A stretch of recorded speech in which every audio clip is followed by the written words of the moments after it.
আসসালামু আলাইকুম, কি অবস্থা সবার? কেমন আছো সবাই? আই হোপ সবাই অনেক অনেক বেশি ভালো আছো। তো আজকে আমরা শুরু করতে যাচ্ছি আমাদের নতুন একটা অধ্যায়টার নাম হচ্ছে বর্তনী ও জলবিদ্যুৎ। আমার জন্য সবচেয়ে মজার একটা চ্যাপ্টার হচ্ছে এটা, মানে ক্লাস 8-এর স্টুডেন্টদের ক্লাস 8-এর বিজ্ঞান বইয়ের সবচেয়ে মজার একটা চ্যাপ্টার আমার কাছে মনে হয়, কারণ এটা ফিজিক্স বা পদার্থ বিজ্ঞানের অন্তর্ভুক্ত। এবং তোমরা যদি ফিউচারে, অনেকেই তো ইঞ্জিনিয়ার হতে চাও, কেউ বুয়েটে পড়তে চাও, সো যারা ইঞ্জিনিয়ার হবা তাদের জন্য অনেক অনেক ইম্পর্টেন্ট এই চ্যাপ্টারটা। কারণ কি, তুমি যদি ত্রিপলি মানে ইলেকট্রিক্যাল অ্যান্ড ইলেকট্রনিক ইঞ্জিনিয়ারিং পড়তে চাও, সেইটার বেস বা ভিত্তি কিন্তু এইটা, মানে প্রথম যে ধাপটা। হ্যাঁ, খুবই ছোট্ট একটা অংশ তুমি পড়বা বা খুবই বেসিক জিনিস, একেবারে বাচ্চা লেভেলের জিনিস পড়বা, বাট এখন থেকে কিন্তু তোমার ওই ভিতটা শুরু হচ্ছে। সো প্রত্যেক ক্লাসে যেরকম বলি যে এখন থেকেই, মানে হাই স্কুল লেভেল থেকেই এসএসসি বলো, জেএসসি বলো বা ক্লাস 8 বলো, এই থেকে তোমার বেসিকটা যাতে ক্লিয়ার করে নাও, যাতে করে পরবর্তীতে তুমি যখন এইচএসসিতে যাবা বা এডমিশনে যাবা বা ইউনিভার্সিটি তুলবা, তখন যাতে তোমার এই প্রবলেমগুলো না থাকে। একেবারে ফুললি একেবারে কনসেপ্টটা ক্রিস্টাল ক্লিয়ার করে নেওয়ার চেষ্টা করবা। সো চলো শুরু করি আমাদের এই মজার অধ্যায়টা, বর্তনী এবং জলবিদ্যুৎ। দেখো, বিদ্যুৎ কিন্তু দুই ধরনের, মানে অনেকভাবে ভাগ করা যায়। স্বাভাবিকভাবে এইখানে বলতে গেলে দুই ধরনের, জলবিদ্যুৎ এবং স্থির বিদ্যুৎ। মানে তোমাদের বইয়ে দুইটা পার্ট আছে, তোমাদের বই না, সরি, এটা হচ্ছে এসএসসিতে, মানে তোমরা যখন এসএসসি তুলবা বা 9-10-এর বইতে দুইটা অধ্যায় আছে, স্থির বিদ্যুৎ এবং জলবিদ্যুৎ। এবং স্থির বিদ্যুৎ থেকে আসলে জলবিদ্যুতের সূচনা হয়েছে। আর বর্তনী কি? বর্তনী বা সার্কিট হচ্ছে তোমরা যে বিভিন্ন ধরনের সার্কিট বলতে একটা তারের সাথে লাইটের সংযোগ, এইটাই মোটামুটি সার্কিট বলতে পারো, এটাকে মোটামুটি সার্কিট বলতে পারো, মানে তোমাদের ভাষায়। হ্যাঁ, বর্তনী কি, সার্কিট কি, সবকিছু আমরা ডিটেলসে বলবো, বাট তোমাদের জন্য এতটুকু বলে রাখছি। তো চলো শুরু করি আমরা এই অধ্যায়টা। আমরা মেইনলি জলবিদ্যুৎ নিয়ে পড়বো, স্থির বিদ্যুৎ নিয়ে এই অধ্যায়ে তেমন কোনো আসলে কথাবার্তা নাই। তো জলবিদ্যুৎ জিনিসটা কি? জলবিদ্যুতের ব্যাপারে মানে তোমাদের অনেকের আইডিয়া নাই, বিদ্যুৎ বা এই জিনিসপত্রগুলো নিয়ে তোমরা আসলে ভাবো না। আমি সবসময় বলি যে বিজ্ঞান জিনিসটা হচ্ছে ফিল করার জিনিস, বোঝার জিনিস। তুমি যদি অন্তর দিয়ে ফিল করতে পারো, বিজ্ঞান দেখবা সবচেয়ে সোজা মনে হবে তোমার কাছে। ওকে, যদি আমার পরিচয় কেউ না জেনে থাকো, আমার পরিচয়টা হচ্ছে, আমি মোহাম্মদ আবির মাহমুদ, পড়াশোনা করছি Ahsanul university of science and টেকনোলজিতে, ইলেকট্রিক্যাল অ্যান্ড ইলেকট্রনিক্স ইঞ্জিনিয়ারিং ডিপার্টমেন্টে। ওকে, তো চলো শুরু করি। ইলেকট্রিসিটিতে অনেকেই শক খাইছো, তাই না? আমি তো ছোটবেলায় অনেকবার শক খাইছি। সো এইটার মানে এক্সপিরিয়েন্স আছে, খুবই ভয়ঙ্কর একটা অনুভূতি। সো সব একটু সাবধানে ব্যবহার করার চেষ্টা করো। একটা ইন্টারেস্টিং ব্যাপার বলেনি যে, মানে একটা গবেষণায় প্রমাণিত হয়েছে, এই গবেষণাটা মানে ফুললি আমি রিসার্চ পেপারটা পড়ি নাই, বাট মানে কি বলে, এটা নিয়ে বিতর্ক আছে। তো এখানে বলা হয়েছে যে ইলেকট্রিক শক খেলে নাকি ম্যাথ করার এবিলিটি বা গণিত ম্যাথ সলভ করার এবিলিটি বাড়ে। আই ডোন্ট নো এটা ঠিক কিনা, আবার কেউ ইচ্ছে করে শক খেতে যায় না। ওকে ওকে সো যেটা বলছিলাম, যে যে কোনো বিজ্ঞানের যে কোনো পার্ট বলো বা যে কোনো শাখা বলো, স্পেসিফিক যে কোনো জিনিস বলো বা বিজ্ঞান বা টেকনোলজি যাই বলো, সেটা কিন্তু একদিনে এই জায়গায় আসে নাই। লেটস সে তোমার হাতের যে ফোনটা বা তুমি পিসিতে বা ল্যাপটপে যে ভিডিওটা দেখছো, এটা কিন্তু আজকের এই দিনে, মানে এই দিনে যেই অবস্থায় আছে, সেই অবস্থায় কি এইভাবে আসছে? বা এই পিছনের বোর্ডটা, এটাও কিন্তু টোটাল একটা পিসি। সো এই বোর্ডটা কি আজকের এই অবস্থানে আসছে একদিনে? না। বা একজন বিজ্ঞানীকে এরকম এটার অবদান রাখছে বা একজন বিজ্ঞানী এটা আবিষ্কার করে ফেলছে, ব্যাপারটা এরকম না। যে কোনো একটা শাখা, বিজ্ঞানের যে কোনো একটা শাখা বা যে কোনো একটা টেকনোলজিতে অনেক বিজ্ঞানীর অনেক রকম অবদান থাকে। ঠিক তেমনই ইলেকট্রিসিটি বা বিদ্যুতের ক্ষেত্রেও অনেক বিজ্ঞানীর অবদান আছে।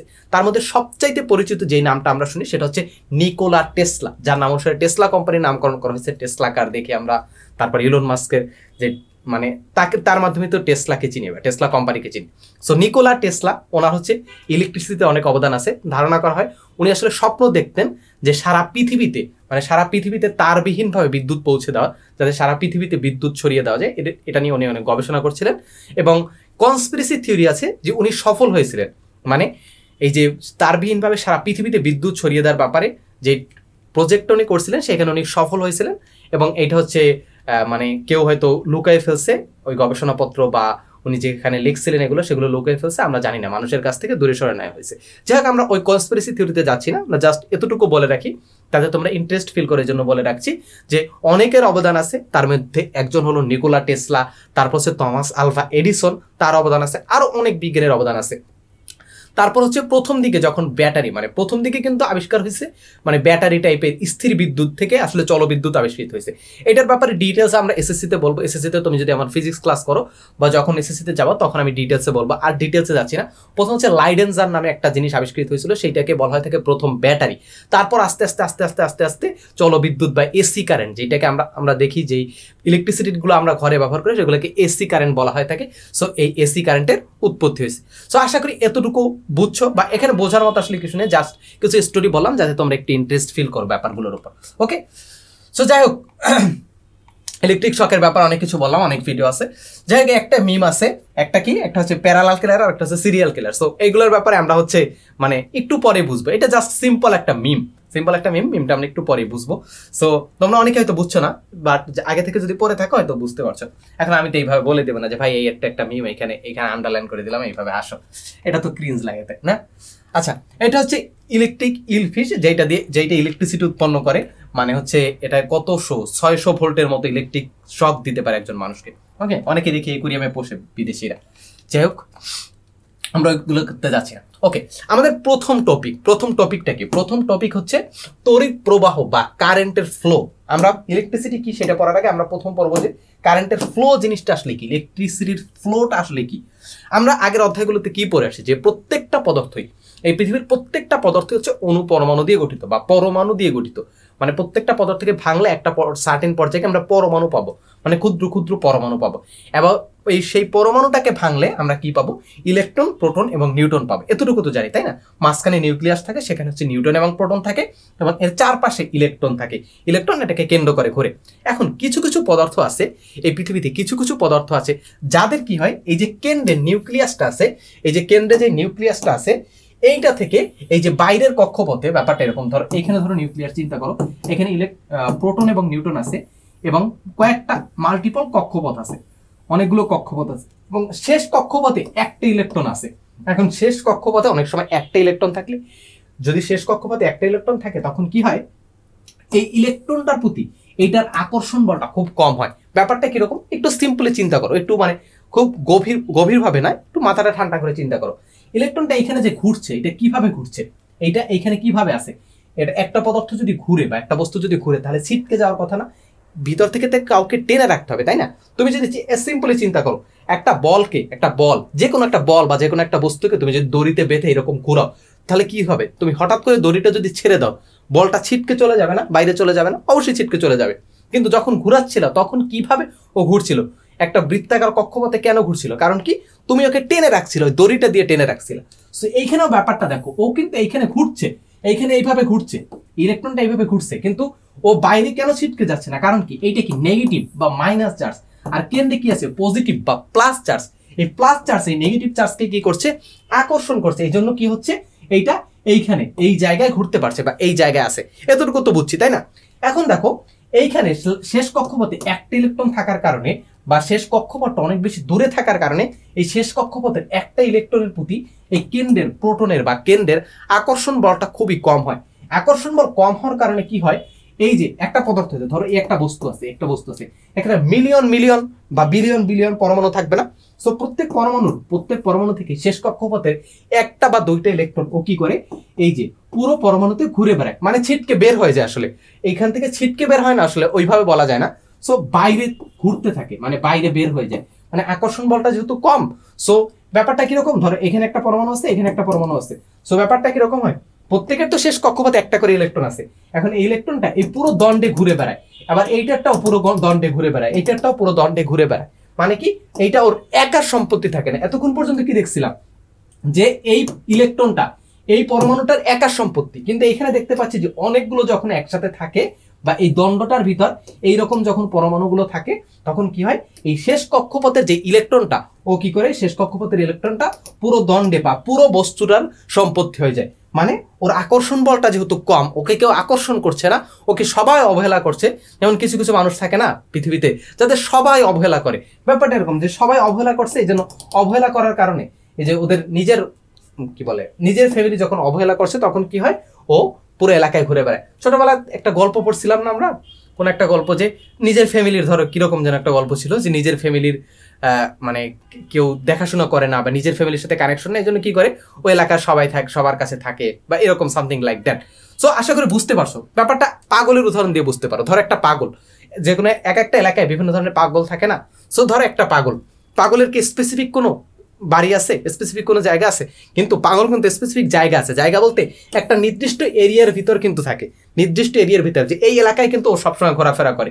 ব্যাপারটা এরকম যে এইখানে যে ইলেকট্রনগুলো আছে, এই ইলেকট্রনটার স্পেসিফিক কারো প্রতি মানে কারো অধিকার নাই, কিন্তু সবারই মানে ও হচ্ছে সবার, আবার কারোরই না। ব্যাপারটা এরকম, আমি সবার কিন্তু আমি কারোর না, আমি আবার সবার। ব্যাপারটা এরকম। ওকে, বুঝছো? তার মানে কি এইখানে কি ঘটলো, ব্যাপারটা কি ঘটছে এতক্ষণ পর্যন্ত এতখানি যে বক বক করলাম, এর কারণটা আসলে কি?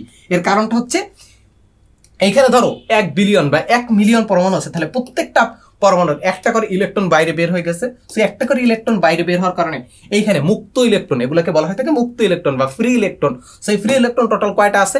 1 মিলিয়ন। যেই কয়টা পরমাণু আছে, এখানে যদি 10,000 পরমাণু থাকে, তার মানে এই পুরো দণ্ডটার ভিতর 10,000 ইলেকট্রন ঘুরে বেড়াচ্ছে, 10,000 ইলেকট্রন ঘুরে বেড়াচ্ছে। এতটুকু তো বুঝছি। ওকে, তাই এখন এতটুকু যদি বুঝে থাকে তাহলে আমরা তড়িৎ প্রবাহটা বুঝে যাবো। সো তড়িৎ প্রবাহটা কিরকম হয়, কিভাবে হয়? তাহলে এই দেখো, এই যে পদার্থ যেইগুলো আছে, ধরো লেড বা কপার বা টিন, নিকেল, স্টিল, জিঙ্ক, এই যে ধাতুগুলো আছে, এর শেষ কক্ষপথে একটা বা দুইটা ইলেকট্রন থাকে, বা এর শেষ কক্ষপথের যে ইলেকট্রনটা থাকে সেইটার প্রতি কেন্দ্র বা নিউক্লিয়াসের আকর্ষণ বল খুবই কম থাকার কারণে ওই ইলেকট্রনটা, একটা বা দুইটা ইলেকট্রন, ও কি করে মুক্তভাবে পুরো দণ্ডতে বা পুরো বস্তুটাতে ঘুরে বেড়ায়। তাহলে কি বলতে পারি, আধুনিক ইলেকট্রন তত্ত্ব থেকে আমরা জানি প্রত্যেক ধাতব পদার্থে কিছু মুক্ত ইলেকট্রন থাকে, যারা ওই পদার্থের মধ্যে মুক্তভাবে ঘুরে বেড়াতে পারে। এতটুকু বুঝছি যে মুক্ত ইলেকট্রন কি ধাতব পদার্থ, ধাতবগুলো বা ধাতুগুলোতে শেষ কক্ষপথে একটা বা দুইটা ইলেকট্রন থাকে, সেইটার আকর্ষণ বল মানে কেন্দ্রের, সেইটার প্রতি আকর্ষণ বল কম থাকার কারণে ওইটা পুরো দণ্ডতে বা পুরো বস্তুটাতে ঘুরে বেড়ায়, যেটাকে মুক্ত ইলেকট্রন বলে। এরকম মুক্ত ইলেকট্রন সংখ্যা কতগুলো? এই পদার্থটাই, এই দণ্ডটায় বা এই বস্তুটায় যেই কয়টা পরমাণু আছে, ঠিক তত সংখ্যক ইলেকট্রন এখানে ঘুরে বেড়ায়। এখন ধরো এই পদার্থটা শেষ কক্ষপথে দুইটা ইলেকট্রন আছে। এখন দুইটা ইলেকট্রন তো বাইরে বের হয়ে যাবে শেষ কক্ষপথে, যেহেতু যেহেতু আকর্ষণ বল কম, সো বাইরে বের হয়ে যাবে। তার মানে একটা ধরো দুইটা যদি থাকে, তাহলে দুইটা যদি বাইরে বের হয়ে যায়, দ্বিগুণ পরমাণু। ধরো 10,000 যদি থাকে, 10,000 পরমাণু থাকে, 10,000 ইলেকট্রন থাকবে। সো আশা করি এতটুকু বুঝছো। ওকে, এখন দেখো আমরা নেক্সট টপিকে যাই। আমরা নেক্সট টপিকে যাচ্ছি না, এইটারই এক্সটেন্ডেড ভার্সনে যাচ্ছি। এই ইলেকট্রন প্রবাহ মূলত তড়িতের প্রবাহ। এই ইলেকট্রনের প্রবাহ এইটাই মেইন জিনিস, যে তড়িৎ প্রবাহ বা কারেন্টের ফ্লো। কারেন্ট জিনিসটা কি? কারেন্ট জিনিসটা হচ্ছে আসলে ইলেকট্রন। এই ইলেকট্রনের প্রবাহ, ইলেকট্রনের ফ্লো। এখন বলতে পারো ভাই প্রবাহ আসলে কোন জায়গা থেকে? ফ্লো মানে পানির প্রবাহ শুনছি, ইলেকট্রনের প্রবাহ কেমন? বাতাসের প্রবাহ হতে পারে, ইলেকট্রনের প্রবাহ কেমন? হ্যাঁ, ইলেকট্রনের প্রবাহ এখন আমরা দেখব। সো এতটুকু জেনে রাখি আমরা যে ইলেকট্রনের প্রবাহই মূলত হচ্ছে কি? তড়িৎ প্রবাহ। ইলেকট্রনের প্রবাহই মূলত কি? মূলত হচ্ছে তড়িৎ প্রবাহ। ইলেকট্রনের প্রবাহই কি? তড়িৎ প্রবাহ। ওকে, সো এতটুকু বুঝছি যে আধুনিক ইলেকট্রন তত্ত্ব থেকে আমরা জানি প্রত্যেক ধাতব পদার্থে কিছু মুক্ত ইলেকট্রন থাকে, যেটা পুরো পদার্থে ঘুরে বেড়ায়, যেটাকে মুক্ত ইলেকট্রন বলে। এই ইলেকট্রনের যে ফ্লো, ইলেকট্রন যদি ফ্লো করে বা প্রবাহিত হয়, এইটি হচ্ছে তড়িতের প্রবাহ বা কারেন্টের প্রবাহ, যেটাই বলি সেইটা। ওকে,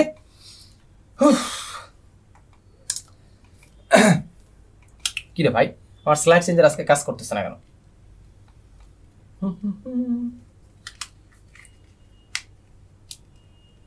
স্লাইড চেঞ্জারের ব্যাটারিটা কেনা লাগবে। সরি, আচ্ছা রেকর্ড করছে, দেখি। ইয়েস, রেকর্ড হচ্ছে। ভাই অনেকগুলো স্লাইড পেছনে চলে গেছে। ওকে, এই যে এইরকম, এই যে মেটাল বা ধাতু, ধরো এই হচ্ছে পরমাণুটা, এই হচ্ছে পরমাণুটা, যেটাকে প্লাস দিয়ে প্রকাশ করলো। এখন দেখো এখানে শেষ কক্ষপথের একটা বা দুইটা ইলেকট্রন, যে মুক্ত ইলেকট্রনগুলো আছে, এই মুক্ত ইলেকট্রনগুলো এইভাবে ঘুরে বেড়ায়। এই যে মুক্ত ইলেকট্রনগুলো এইভাবে ঘুরে বেড়ায় পুরো পদার্থে, এইভাবে ঘুরে বেড়ায় পুরো পদার্থে। ও কারোর সম্পত্তি না, আবার সবার সম্পত্তি। ওকে, ও কারোর সম্পত্তি না, আবার সবার সম্পত্তি।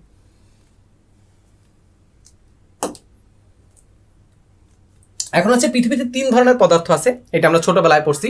একটা কি পরিবাহী, অপরিবাহী আর অর্ধপরিবাহী। ইংলিশে বললে কন্ডাক্টর, সেমিকন্ডাক্টর আর ইনসুলেটর। ইনসুলেটর কি, যেগুলো কোনো মুক্ত ইলেকট্রন নয়, মানে বিদ্যুৎ পরিবহন করে না। আমরা একটু কি বলছি যে বিদ্যুৎ পরিবহন মানে কি, ইলেকট্রনের পরিবহন। দেখো ইনসুলেটর বা অপরিবাহী পদার্থ, ধরো প্লাস্টিকের কথা চিন্তা করো বা কাপড়ের কথা চিন্তা করো বা কাগজের কথা চিন্তা করো, এগুলোর ক্ষেত্রে কি শেষ কক্ষপথে মুক্ত, মানে শেষ কক্ষপথে ইলেকট্রন থাকে না বা মুক্ত ইলেকট্রন থাকে না। সোজা বাংলা শেষ কক্ষপথের ইলেকট্রন, এই জিনিসটা ভুলে যাও, জাস্ট এতটুকু মনে রাখো যে মুক্ত ইলেকট্রন থাকে না। সো দেখো এখানে মুক্ত ইলেকট্রন আছে, কোনো মুক্ত ইলেকট্রন নাই, এই জন্য এগুলো হচ্ছে ইনসুলেটর বা অপরিবাহী। আর এগুলো কি পরিবাহী, দেখো এখানে অনেকগুলো মুক্ত ইলেকট্রন থাকে, মুক্ত ইলেকট্রনের সাগর থাকে বা ইলেকট্রনের সি বা ইলেকট্রনের সাগর থাকে। এই জন্য এখানে কি ইলেকট্রনের ফ্লো, আমরা কোনোভাবে এখানে ফ্লো তৈরি করতে পারবো বা কারেন্ট তৈরি করতে পারবো, কারেন্টের ফ্লো করতে পারবো। তার মানে এটা কি কন্ডাক্টর বা পরিবাহী। আর এর ছাড়া আরেকটা আছে কি, আরেকটা হচ্ছে কি সেমিকন্ডাক্টর। ভাই আজকে এরকম করতেছে কেন এগুলা? আরেকটা কি সেমিকন্ডাক্টর, সমস্যা কি এটার ভাই? আরেকটা কি, আরেকটা হচ্ছে সেমিকন্ডাক্টর। সেমিকন্ডাক্টর কি, কোনো কোনো ক্ষেত্রে এটা কি বিদ্যুৎ পরিবহন করে, আবার কোনো কোনো ক্ষেত্রে বিদ্যুৎ পরিবহন করে না, মানে বিশেষ কেসে বিদ্যুৎ পরিবহন করে, বিশেষ কেসে বিদ্যুৎ পরিবহন করে না। এবং আমাদের মানে কি বলে, এই ইলেকট্রনিক্স জগৎ বা তুমি ধরো ফোনের কথা চিন্তা করো বা যে কোনো ডিভাইসের কথা চিন্তা করো, সেইটার মেইন জিনিস আসলে হচ্ছে সেমিকন্ডাক্টর। মানে তুমি যে ফোনটা নিয়ে দাঁড়িয়ে আছো, সেইটার মেইন জিনিসটা কি, মেইন জিনিসটা হচ্ছে প্রসেসর। মেইন জিনিসটা কি প্রসেসর। প্রত্যেকটা কম্পিউটার প্রসেসর থাকে, ফোনের প্রসেসর থাকে, ফোনের বিভিন্ন প্রসেসর শুনছো না, কোয়ালকম, তারপর হচ্ছে স্ন্যাপড্রাগন, তারপর হচ্ছে পিসির প্রসেসরগুলো কিরকম, রাইজন আর এএমডি, এগুলোই তো, তাই না? সো এছাড়া প্রত্যেকটা ডিভাইসের একটা প্রসেসর থাকে। সো ওইটা হচ্ছে মেইনলি আসলে সেমিকন্ডাক্টর দিয়ে তৈরি করা হয় বা সেমিকন্ডাক্টর। সো মেইনলি আমাদের টেকনোলজি বা এই পৃথিবী দাঁড়িয়ে আছে আসলে সেমিকন্ডাক্টরের উপর বা অর্ধপরিবাহীর উপর, অর্ধপরিবাহী বা সেমিকন্ডাক্টর উপর। এগুলো নিয়ে তোমরা ফিউচারে অনেক পড়াশোনা করবা। আবার বলছি, কেউ যদি ত্রিপলি বা ইলেকট্রিক্যাল অ্যান্ড ইলেকট্রনিক ইঞ্জিনিয়ারিং পড়তে চাও, সেক্ষেত্রে কিন্তু অনেক পড়াশোনা করতে হবে এইগুলো নিয়ে, সেমিকন্ডাক্টর বা অর্ধপরিবাহী পদার্থগুলো নিয়ে। এবং আরেকটা ইন্টারেস্টিং ব্যাপার বলে নিই, এই যে মানব সভ্যতার ইতিহাসে মানুষের দ্বারা তৈরি সবচেয়ে কমপ্লেক্স আবিষ্কার হচ্ছে মাইক্রো প্রসেসর। ওকে, আচ্ছা চলো এরপরে কি আছে দেখি। ওকে, এখন হচ্ছে তড়িতের প্রবাহটা আমি কিভাবে তৈরি করবো সেটা দেখি। আমার কাছে দুইটা পদার্থ আছে, যে কোনো দুইটা পদার্থ চিন্তা করি, তাহলে একটা পদার্থতে স্বাভাবিকভাবে কি থাকবে, এটা পরিবাহী না অপরিবাহী ওইটা কোনো ম্যাটার না। ধরে নিলাম পরিবাহী, যে ওইটা কোনো ম্যাটার না।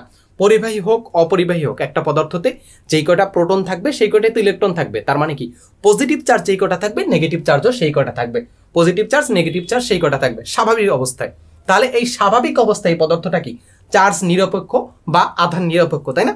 চার্জ নিরপেক্ষ বা আধান নিরপেক্ষ। এখন কোনোভাবে আমি কি করলাম, একটা ইলেকট্রন প্রোটনের সংখ্যা বেশি কম করে দিলাম। ধরো ইলেকট্রনের সংখ্যা বাড়াই দিলাম বা প্রোটনের সংখ্যা বাড়াই দিলাম বা কমাই দিলাম, যে কোনো একটা চেঞ্জ আনলাম আমি।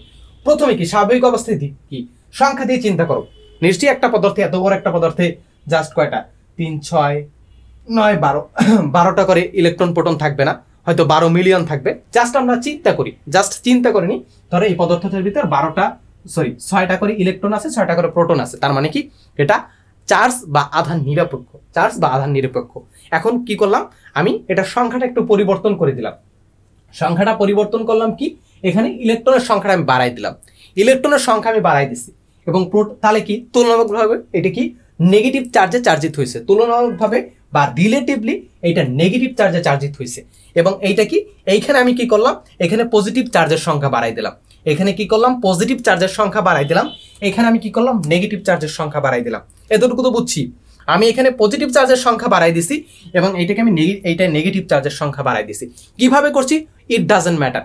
কিভাবে করছি ওইটা ভিন্ন ব্যাপার, আমি কোনোভাবে করছি, আমি এখন ওইটা বুঝাইতেছি না, কিভাবে এটা করবো ওইটা বুঝাইতেছি না, আমি তড়িৎ প্রবাহ বা কারেন্টের ফ্লোটা বুঝাইতেছি। ওকে, তো এখন কি করলাম, এটার মাঝখানে আমি কি করলাম, একটা পরিবাহী একটা পদার্থ দিলাম, এটার মাঝখানে একটা পরিবাহী পদার্থ দিলাম, ধরো কপার বা আমাদের যেই তারগুলো আছে। সো আমরা কি জানি, এই পদার্থগুলোতে কি মুক্ত ইলেকট্রন থাকে না, ধরো মুক্ত ইলেকট্রন আছে।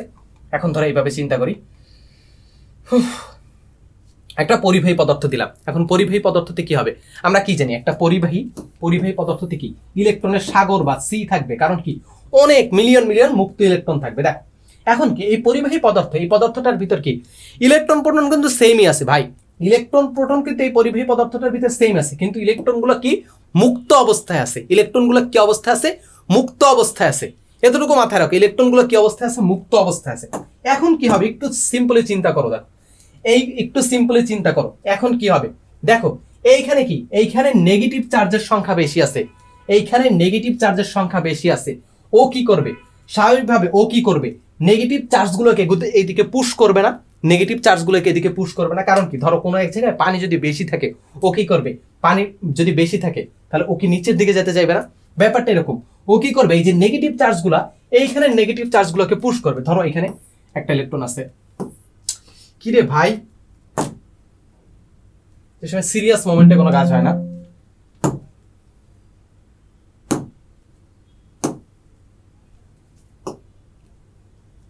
ধরো এখানে একটা ইলেকট্রন আছে,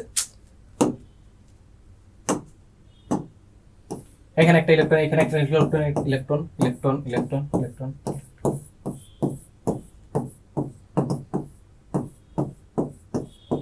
ইলেকট্রন আছে। তো এখানে ইলেকট্রন যেহেতু বেশি, ইলেকট্রন কি স্বাভাবিকের চেয়ে বেশি, তো এই ইলেকট্রনকে চাপ দিবে, তাহলে ওই ইলেকট্রন এই ইলেকট্রনকে চাপ দিবে, এই ইলেকট্রন এই ইলেকট্রনকে চাপ দিবে, এই ইলেকট্রন এই ইলেকট্রনকে চাপ দিবে। ধরো এইখান থেকে একটা ইলেকট্রন, এইখানে একটা ইলেকট্রন এইখানে আসলো বা এইখানে চাপ দিল, তো একটা ইলেকট্রন কি করলো? এইখান থেকে বের হয়ে এইখানে চলে গেল, এইখানে চলে গেল, এইখানে গিয়ে এইটাকে নিউট্রালাইজ করে ফেললো। তাহলে কি দেখো ব্যাপারটা হয়েছে কি, দেখো পরিবাহীটা এইটাই কি, ইলেকট্রনের সংখ্যার কোনো পরিবর্তন হয়েছে? হয় নাই।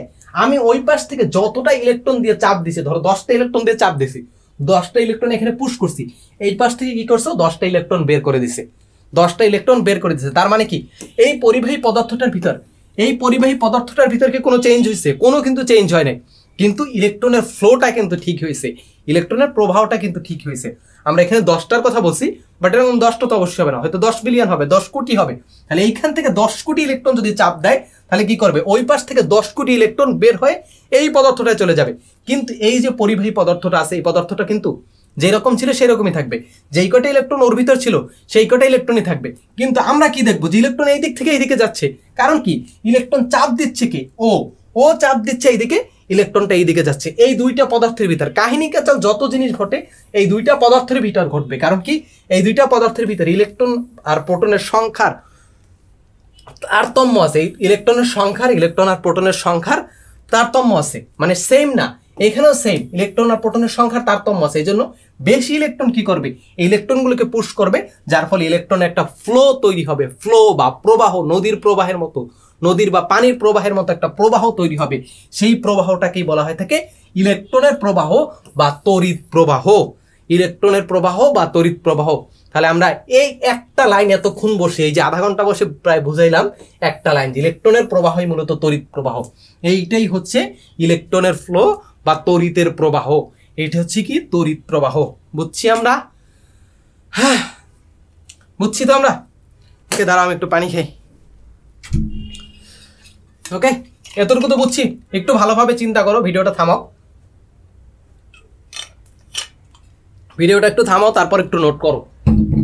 Each and every line note করতে হবে এটার, each and every line note করতে হবে এটা, কিন্তু each and every line, I repeat each and every line এটা নোট করতে হবে। ওকে চলো তাহলে ইলেকট্রনের ফ্লোটা বুঝছি। চলো অ্যানিমেশনটা দেখি। অ্যানিমেশন এখানে অনেকগুলো ছিল ভাই, কেন যেন প্লে হইতেছে না, বুঝতেছি না, একটা অ্যানিমেশনে প্লে হইতেছে না।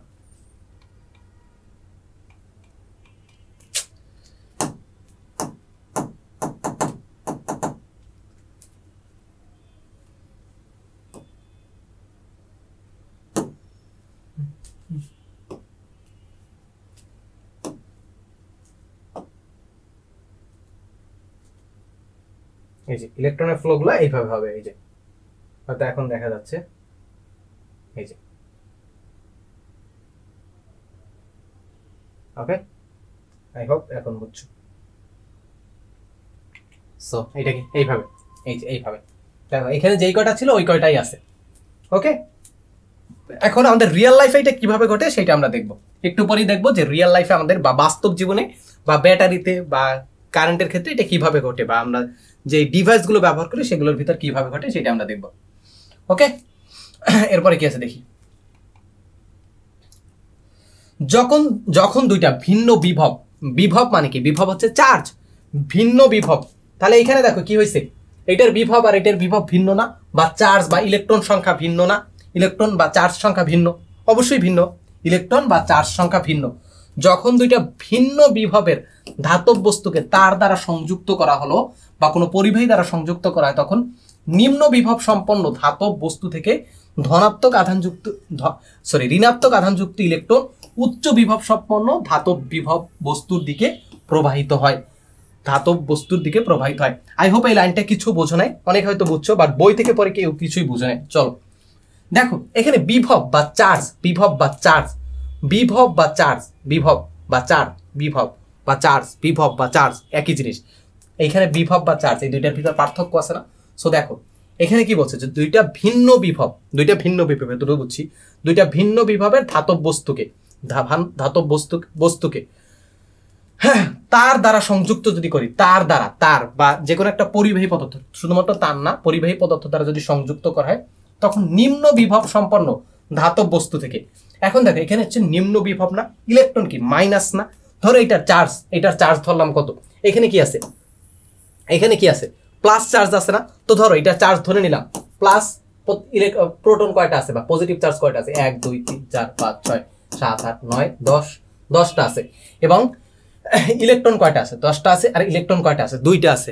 তার মানে পজিটিভ চার্জ বেশি আছে কয়টা, তুলনামূলকভাবে বেশি আছে কয়টা, বেশি আছে কয়টা, 9টা। তার মানে এখানে ধরে নিলাম, কথার কথা, আমি কিন্তু বলছি এখানে 9 ভোল্ট, ধরে নিলাম এখানে হচ্ছে 9 ভোল্ট, 9 ভোল্ট আছে। তাহলে এটা কত, প্লাস 9 ভোল্ট, কিন্তু এটা কিন্তু প্লাস 9 ভোল্ট। ওকে দেখো এইখানে কি আছে, ইলেকট্রন আছে কয়টা, 1 2 3 4 5 6 7 8 9 10, 10টা ইলেকট্রন আছে, আর ইলেকট্রন বা নেগেটিভ চার্জ আছে 10টা, আর পজিটিভ চার্জ কয়টা, পজিটিভ চার্জ কয়টা, 1 2 2টা, পজিটিভ চার্জ 2টা। তার মানে তুলনামূলকভাবে নেগেটিভ চার্জ বেশি আছে কয়টা, 9টা।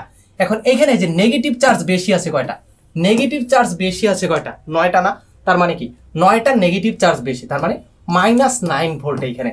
তাহলে এখন দেখো উচ্চ বিভব কোনটা, এইটা পজিটিভ, অবশ্যই উচ্চ বিভব। দেখো ভোল্ট কিন্তু এইভাবে হয় না, জাস্ট তোমাদের বোঝানোর জন্য বলছি।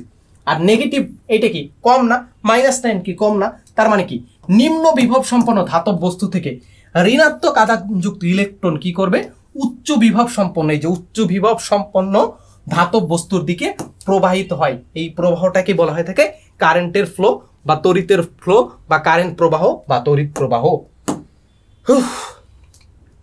আই হোপ এটা আমরা বুঝছি। এরপরে কি আছে দেখি, যতক্ষণ পর্যন্ত ধাতব বস্তুর মধ্যে বিভব পার্থক্য বর্তমান থাকে, ততক্ষণ পর্যন্ত ঋণাত্মক আধানের এই প্রবাহ চলে। মানে এইটার, এই যে একটু আগে যে দেখলাম, ধরো এখানে কি ধরছিলাম +9 ভোল্ট, আর এখানে কি ধরছি -9 ভোল্ট, -9 ভোল্ট। যতক্ষণ পর্যন্ত এই দুইটা সমান হবে, ধরো এইটাও +5 ভোল্ট হয়ে গেছে, আর এইটাও কি, এইটা হচ্ছে +5 ভোল্ট হয়ে গেছে, এইটাও +5 ভোল্ট হয়ে গেছে। এই যতক্ষণ পর্যন্ত দুইটা সমান না হয়, হ্যাঁ হতে পারে এইটা +1000 ভোল্ট, 1000 ভোল্ট, 1000 ভোল্ট, এইটাও যদি +1000 ভোল্ট হয়, তাহলে কি ইলেকট্রনের কোনো ফ্লো হবে, একটু না, কোনো ফ্লোই হবে না। কারণ কি বলছে যে বিভব পার্থক্য, দুইটা ভিন্ন বিভব, মানে ইলেকট্রনের ফ্লোটা তখনই হবে যখন বিভবের পার্থক্য থাকবে, এই দুইটার মধ্যে বিভবের পার্থক্য থাকবে। ওর নিজের ভিতর কি আছে এইটা কিন্তু ম্যাটার না, ওর নিজের ভিতর কয়টা ইলেকট্রন প্রোটন আছে এইটা ম্যাটার না, ও যেইটার সাথে সংযোগ তৈরি করবে ওইটার ভিতর কয়টা বেশি কম আছে সেইটা ম্যাটার। তার মানে এদের ভিতর তুলনামূলকভাবে কয়টা কম বেশি আছে সেইটা ম্যাটার করবে। তার মানে এইখানে যদি 9 ভোল্ট থাকে, +9 ভোল্ট থাকে, এইখানে যদি ধরো 1 ভোল্ট থাকে, তারপরও কিন্তু ইলেকট্রন প্রবাহিত হবে। কারণ কি, তারপরও ইলেকট্রন প্রবাহিত হবে, কারণ কি এটা নিম্ন বিভব থেকে উচ্চ বিভবের দিকে ইলেকট্রন প্রবাহিত হবে যতক্ষণ পর্যন্ত না দুইটা সমান হবে। ধরো সমান হয়ে গেল কত, ধরো সমান হয়ে গেল 5 ভোল্ট বা 4 ভোল্ট, +4 ভোল্ট হয়ে গেল, এটাও +4 ভোল্ট হয়ে গেল, 4 ভোল্ট হয়ে গেল। মানে ইলেকট্রন প্রবাহিত হতে ইলেকট্রন প্রবাহিত হওয়ার ফলে দুইটাই যখন 4 ভোল্ট হয়ে যাবে বা দুইটা যখন সমান হয়ে যাবে, ততক্ষণ পর্যন্ত ইলেকট্রনের ফ্লোটা চলতে থাকবে। সেইটাই বলছে, যতক্ষণ পর্যন্ত ধাতব বস্তুর মধ্যে বিভব পার্থক্য বর্তমান থাকে, ততক্ষণ পর্যন্ত ঋণাত্মক আধানের এই প্রবাহ চলে। কোনোভাবে যদি ধাতব বস্তুর মধ্যে বিভব পার্থক্য বজায় রাখা যায়, তখন এই প্রবাহ নিরবিচ্ছিন্নভাবে চলতে থাকে। মানে আমি কোনোভাবে যদি এই পার্থক্যটা বজায় রাখতে পারি, এইখানে যে পার্থক্য ছিল একটু আগে যে দেখাইছিলাম, যে ধরে নিয়েছিলাম এইটা +9 ভোল্ট আর এইটা কি, এটা হচ্ছে -9 ভোল্ট, এইটা যদি আজীবন আমি বজায় রাখতে পারি, তখন কি হবে, আজীবন সারা জীবন একটা কারেন্টের ফ্লো এরকম তৈরি চলতে থাকবে, আজীবন কারেন্টের ফ্লো একটা এরকম চলতে থাকবে। কোনোভাবে যদি আমি এই ফ্লোটা মানে কি বলে এই বিভব পার্থক্যটা বজায় রাখতে পারি, এবং আমরা যে কাজটা করি, কাজ বলতে আমরা যে বিভিন্ন ডিভাইস চালাই, লাইট চালাই, ফ্যান চালাই, ঠিক একইভাবে কাজ করে। আমরা কোনোভাবে দুই প্রান্তে একটা বিভব পার্থক্য বজায় রাখি বা বিভবের পার্থক্য বজায় রাখি, এবং এর ফলে কারেন্টের একটা ফ্লো হয়, এবং ওই ফ্লোর মাঝখানে একটা লাইট দিয়ে দিই, একটা ফ্যান দিয়ে দিই। ও কি করে ইলেকট্রনটা যাওয়ার সময় লাইটটা জ্বালায় যায় বা ফ্যানটা চালাই যায়। ওকে,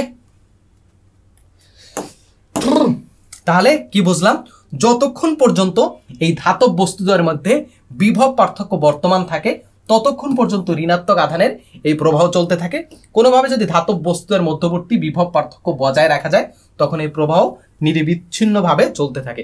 তখন এই প্রবাহ কি নিরবিচ্ছিন্নভাবে চলতে থাকে। ওকে, ঋণাত্মক আধান বা ইলেকট্রনের এই প্রবাহের জন্য তড়িৎ প্রবাহিত হয়। একটু আগে যেটা বলছি, মূলত কোনো পরিবাহীর যে কোনো প্রস্থচ্ছেদের মধ্য দিয়ে একক সময় যে পরিমাণ আধান প্রবাহিত হয় তাই হলো তড়িৎ প্রবাহ। এইটা হয়তো বুঝিনি, প্রথম লাইন বুঝলো, দ্বিতীয় লাইন বুঝিনি, যে মূলত কোনো পরিবাহীর যে কোনো প্রস্থচ্ছেদের মধ্য দিয়ে একক সময় যে পরিমাণ আধান প্রবাহিত হয় তাই হলো তড়িৎ প্রবাহ। চলো এইটা বুঝি। প্রচলিত তড়িৎ প্রবাহের দিক ইলেকট্রন প্রবাহের দিকের বিপরীত দিক। চলো এই দুইটা লাইন বুঝি পরের স্লাইডে।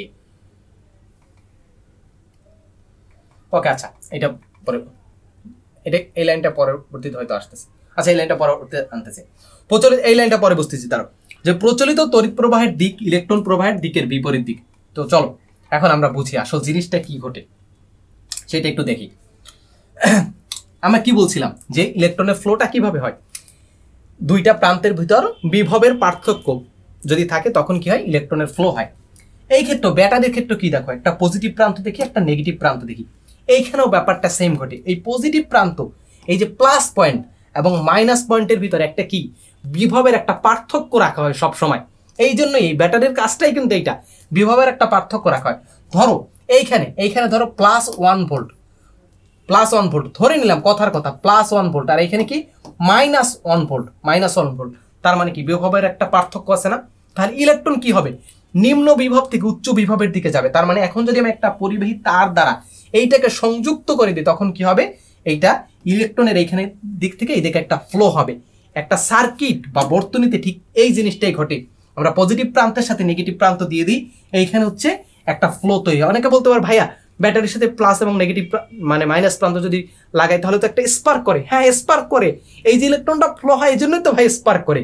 মানে তোমরা হয়তো মানে প্র্যাকটিক্যাল ইউজটা আগে দেখতেছো কিন্তু আগে মেইন বেসিকটা জানতেছো না, এই জন্য মনে হইতেছে ভাইয়া প্লাসের সাথে মাইনাস কেন লাগাবো। আসলে আমরা প্লাসের সাথে মাইনাসই অ্যাড করি, এই যে মাইনাসের সাথে প্লাস বা প্লাসের সাথে মাইনাসে অ্যাড করি, এর ফলে কি হয়? ইলেকট্রনের একটা ফ্লো তৈরি হয়, এবং এই ফ্লোটার মাঝখানে আমরা একটা লাইট বসাই দিই বা ফ্যান বসাই দিই। এখানে কি করছি? মাঝখানে একটা লাইট বসাই দিছি, এই যে মাঝখানে একটা লাইট বসাই দিছি, এই যে যাওয়ার ফলে কি করছি? মাঝখানে একটা লাইট বসাই দিছি, এরকম এই যে লাইটটা বসাই দিছে। লাইট বসাই দেওয়ার ফলে কি হয়েছে?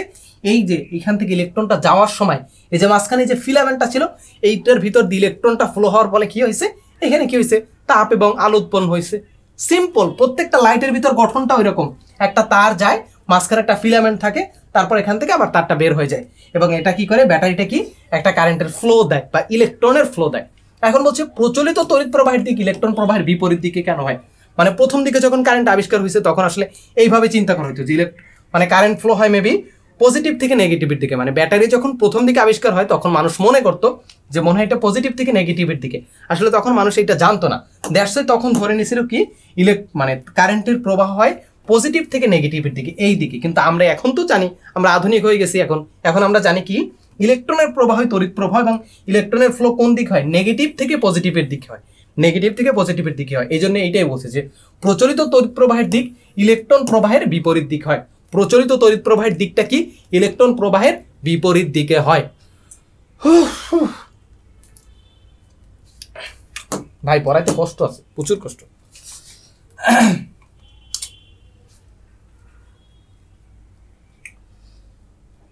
এই আচ্ছা, এখানে একটা স্লাইড ছিল মাঝখানে, ওইটা এখানে একটা স্লাইড ছিল মাঝখানে, প্রস্তুচ্ছেদ, যে কোনো প্রস্তুচ্ছেদ।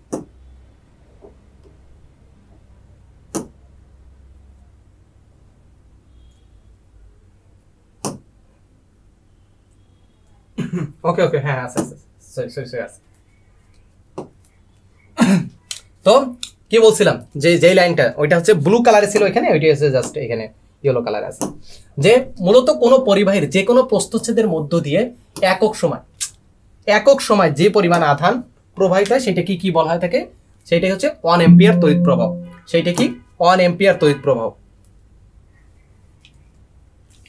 সেইটা হচ্ছে 1 এম্পিয়ার তড়িৎ প্রবাহ। এখন এই 1 এম্পিয়ার তড়িৎ প্রবাহটা কি? প্রস্থচ্ছেদ কি? প্রস্থচ্ছেদ হচ্ছে আমি একটা ক্রস সেকশন কোনোটাকে যদি করি, কোনোটা যদি ক্রস সেকশন করি, ব্যাপারটা কিরকম, আমি একটা তার আছে, তারটাকে খুব মাইক্রোস্কোপিক ভিউতে আমি দেখালাম, তারটা তো খুবই চিকন থাকবে তাই না, বাট আমি এটাকে বড় করে দেখালাম। প্রস্থচ্ছেদ কোনটা, আমি যদি প্রস্থ বরাবর কাটি একটু, তখন এই যে ক্ষেত্রফলটা এইটাকে বলা হয় থাকে প্রস্থচ্ছেদ। এইটা কি? এইটা হচ্ছে প্রস্থচ্ছেদ। এখন এখানে কি বলছে যে মূলত কোনো পরিবাহীর যে কোনো প্রস্থচ্ছেদ, এই যে প্রস্থচ্ছেদ, তাহলে প্রস্থচ্ছেদ বলছি, প্রস্থচ্ছেদ কতটুকু? এতটুকু। যে কোনো প্রস্থচ্ছেদের মধ্য দিয়ে একক সময় বা 1 সেকেন্ডে যে পরিমাণ আধান বা তড়িৎ বা বিদ্যুৎ প্রবাহিত হয়, তাই সেইটা হচ্ছে 1 এম্পিয়ার তড়িৎ প্রবাহ। সেটা কি? 1 এম্পিয়ার তড়িৎ প্রবাহ। এখন এটা তোমরা ঐকিক নিয়মে বের করতে পারো। ধরো এই তারটা ব্যাসার্ধ যাই হোক, এইটা হচ্ছে প্রস্থচ্ছেদ।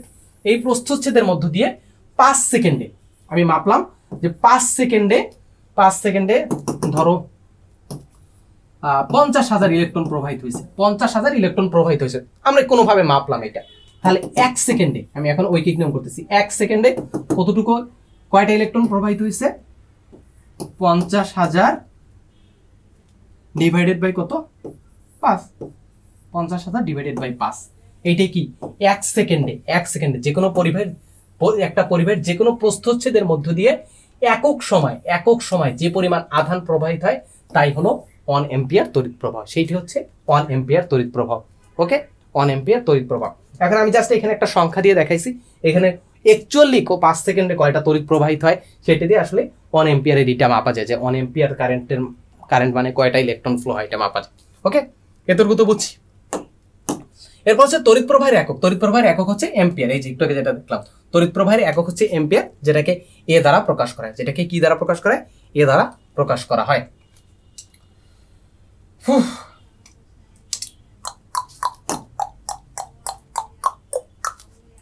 আজকে আমি হচ্ছে তোমাদের বিজ্ঞানের হচ্ছে কি বলে যে রাসায়নিক বিক্রিয়া অধ্যায়ের সৃজনশীলের ক্লাসটা নিলাম। ভাই এতবার ল্যাগ করতেছিল, তারপর ইংলিশ ক্লাস নিয়েছিল তোমাদের ভাইয়া অনেক ভাই, ওই সময় ল্যাগ করতেছিল প্রচুর। আচ্ছা, তারপর হচ্ছে এটা তো বুঝলাম যে তাই এটাকে এ দ্বারা প্রকাশ করা হয়। দুইটা চার্জিত বস্তুর বিভবের মধ্যে যে পার্থক্য থাকে তাকে বিভব পার্থক্য বলে। এটা তো বুঝাইছিলাম যে দুইটা বস্তু এরকম দেখাইছি, এটার ভিতর যে বিভবের যে পার্থক্য থাকে সেটাকে বলা হয় থাকে বিভবের পার্থক্য। বিভব মানে কি? চার্জ। বিভব বা চার্জের যে পার্থক্য থাকে তাকে বিভব পার্থক্য বলে। এবং বিভব পার্থক্যকে আমরা কি দ্বারা প্রকাশ করি? ভোল্ট দ্বারা প্রকাশ করি। বিভব পার্থক্যকে আমরা কি দ্বারা প্রকাশ করি? ভোল্ট দ্বারা প্রকাশ করি। প্রতি একক আধানকে তড়িৎ ক্ষেত্রের এক বিন্দু থেকে অন্য বিন্দুতে স্থানান্তর করতে সম্পন্ন কাজের পরিমাণ হলো ওই বিন্দুর বিভব পার্থক্য। এইটা তোমাদের বোঝার কোনো দরকার নাই, বিকজ এটা বুঝাইতে গেলে আমার মাথা হলে যাবে, তোমাদের মাথা হলে যাবে, তোমরা বুঝবো না আসলে।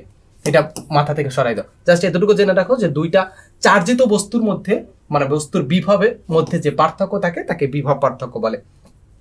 দুইটা বিন্দুর মধ্যে বিভব পার্থক্য না থাকলে তড়িৎ প্রবাহিত হবে না, ফলে কোনো আধান প্রবাহিত হবে না, কোনো কাজও সম্পন্ন হবে না। যেটা একটু আগে বলছি যে বিভবের যদি পার্থক্য না থাকে তার মানে তড়িৎ প্রবাহিত হবে না বা কারেন্টের ফ্লো হবে না। ওকে, চলো এরপর কি আছে দেখি। এই যে একটু আগে যেটা দেখছিলাম, দেখো এখানে কি বিভবের একটা পার্থক্য বা ইলেকট্রনের একটা পার্থক্য, বিভবের একটা পার্থক্য আছে, এই জন্য কি হয় নেগেটিভ থেকে পজিটিভের দিকে ইলেকট্রনের একটা ফ্লো হয় এবং এই ইলেকট্রনের ফ্লোর ফলে ও কি করে লাইটটা জ্বালায় যায়। বুঝছি আমরা। দেখো অ্যানিমেশনটা দেখার পর আর কোনো সমস্যা থাকার কথা যে ইলেকট্রন কিভাবে ফ্লো হয়, কারেন্ট কিভাবে ফ্লো হয়। আমরা এতদিন ভুল জানছি না যে দুইটা একসাথে করে দিলে স্পার্ক হয়। হ্যাঁ স্পার্ক তো হয় ভাই, কিন্তু স্পার্ক কেন হয়? কারণ কি ইলেকট্রনের ফ্লোটার কারণে তো স্পার্কটা হয়, তাই না? বুঝছি আমরা কিভাবে ইলেকট্রনের ফ্লোটা হয়। ইলেকট্রনের ফ্লোটা কোন দিকে হচ্ছে? এই দিক থেকে এই দিকে। বাট আমরা প্রচলিত নিয়মে কি জানি যে কারেন্টের ফ্লো কোন দিকে হয়? প্লাস থেকে মাইনাসের দিকে বা পজিটিভ থেকে নেগেটিভের দিকে। বাট অ্যাকচুয়ালি কোন দিকে হয়? মাইনাস থেকে প্লাসের দিকে, মাইনাস থেকে প্লাসের দিকে। আই হোপ এটা বুঝছো। চলো এর পরের টপিকে যাই। পরের টপিকে কি আছে? এর পরের টপিকটা হচ্ছে তড়িৎ প্রবাহের প্রকারভেদ বা different type of current flow. দেখো আমি প্রথমে কি বলছিলাম যে তড়িৎ দুই ধরনের, একটা হচ্ছে কি স্থির তড়িৎ আর একটা কি চল তড়িৎ, বা ইলেকট্রিসিটিকে দুই ভাগে ভাগ করা যেতে পারে। একটা হচ্ছে স্থির তড়িৎ আর একটা কি চল তড়িৎ বা স্ট্যাটিক ইলেকট্রিসিটি, এইভাবে ভাগ করা যেতে পারে। সো স্ট্যাটিক ইলেকট্রিসিটি থেকেই আসলে কারেন্ট ফ্লোটা আসছে, মানে কি বলে তড়িৎ কয় ধরনের, এটা যদি তোমাদেরকে কোশ্চেন করা হয়, মানে এটা বলার উদ্দেশ্য হচ্ছে তড়িৎ কয় ধরনের, এটা যদি তোমাদের কোশ্চেন করা হয় তখনও তোমরা উত্তর দেবে হচ্ছে 2 ধরনের। আর তড়িৎ প্রবাহ কয় ধরনের, সেক্ষেত্রে 2 ধরনের, বাট দুইটার উত্তরটা ভিন্ন হবে। যেমন তড়িৎ কয় ধরনের, 2 ধরনের, সেটিকে একটা হচ্ছে স্থির তড়িৎ আর একটা কি চল তড়িৎ। আর একটা কি তড়িৎ প্রবাহ কয় ধরনের, তড়িৎ প্রবাহ 2 ধরনের, একটা কি, একটা হচ্ছে এসি আর একটা ডিসি। এসি মানে যেই এসি তোমরা ঘরে চালাও ওই এসি না, কিন্তু এসি। আর ডিসি কি একটু পরে বোঝাচ্ছি আসো। তো তড়িৎ প্রবাহ বা কারেন্টের ফ্লো কয় ধরনের, 2 ধরনের। তড়িৎ প্রবাহ 2 প্রকার, একটা হচ্ছে এসি আর একটা হচ্ছে ডিসি। এটার অনেকগুলো নাম আছে, এসি এবং ডিসি কারেন্ট। আমরা যে বাসাবাড়িতে যে কারেন্টগুলো, মানে লাইনের কারেন্টগুলো, যেইটা হাত দিলে আমরা শক অনুভব করি বা যেটা হচ্ছে বিপজ্জনক, সেইটা হচ্ছে এসি কারেন্ট। আর যেটা ব্যাটারির ক্ষেত্রে, ব্যাটারি দিয়ে ইউজ করি যেগুলা, ব্যাটারির কারেন্টটা, তারপর হচ্ছে ফোনের ভিতর যেগুলো থাকে ওইগুলো কি, ওইগুলো হচ্ছে ডিসি কারেন্ট। এখন বলতে পারো যে ভাই আমরা আসলে আলাদা করব কিভাবে? আমরা আসলে মানে জেনারেল ইউজার যারা একটু ঘাটাঘাটি করে, যাদের একটু ধারণা আছে তারা হয়তো জানি, কিন্তু যারা ধারণা নাই তাদের এই কোশ্চেনটা আসে যে আমরা আলাদা করব কিভাবে, কোনটা এসি কোনটা ডিসি। দেখাই যাচ্ছে তো লাইন থেকে আমরা হচ্ছে নিয়ে ফোনের ভিতর ঢুকিয়ে দেয়, তারপর আপনি বলতেছেন যে ফোনের ভিতর যে কারেন্টটা থাকে সেটা হচ্ছে ডিসি কারেন্ট। আসলে ব্যাপারটা এরকম না। লাইনে যে কারেন্টটা থাকে সেটা কিন্তু এসি কারেন্ট বা অল্টারনেটিং কারেন্ট। আর ডিরেক্ট কারেন্ট বা ডিসি কারেন্ট সেটা কিন্তু আমাদের ফোনে বা ব্যাটারিতে কাজ করে। এখন মাঝখানে সবসময় একটা ডিভাইস থাকে যেটা এসি থেকে ডিসিতে কনভার্ট করে। কিভাবে একটু পরে বোঝাচ্ছি, এটা বোঝার দরকার নেই, জাস্ট এতটুকু বোঝো যে তড়িৎ প্রবাহটা হচ্ছে 2 ধরনের, একটা কি, একটা হচ্ছে অপর্যায়বৃত্ত আর একটা কি পর্যায়বৃত্ত। এখন অপর্যায়বৃত্ত আর পর্যায়বৃত্ত কেন বলতেছি সেটাও একটু পর এক্সপ্লেন করতেছি। এইটার অনেকগুলা নাম আছে, যেমন সমপ্রবাহ বা একমুখী প্রবাহ বা ডিসি প্রবাহ। এই যে ডিসি কারেন্ট যেটাকে বলতেছিলাম, বা ডিরেক্ট কারেন্ট বলতেছিলাম, ডিরেক্ট বা সোজা একেবারে ডিরেক্ট কারেন্ট যেটা বলতেছিলাম।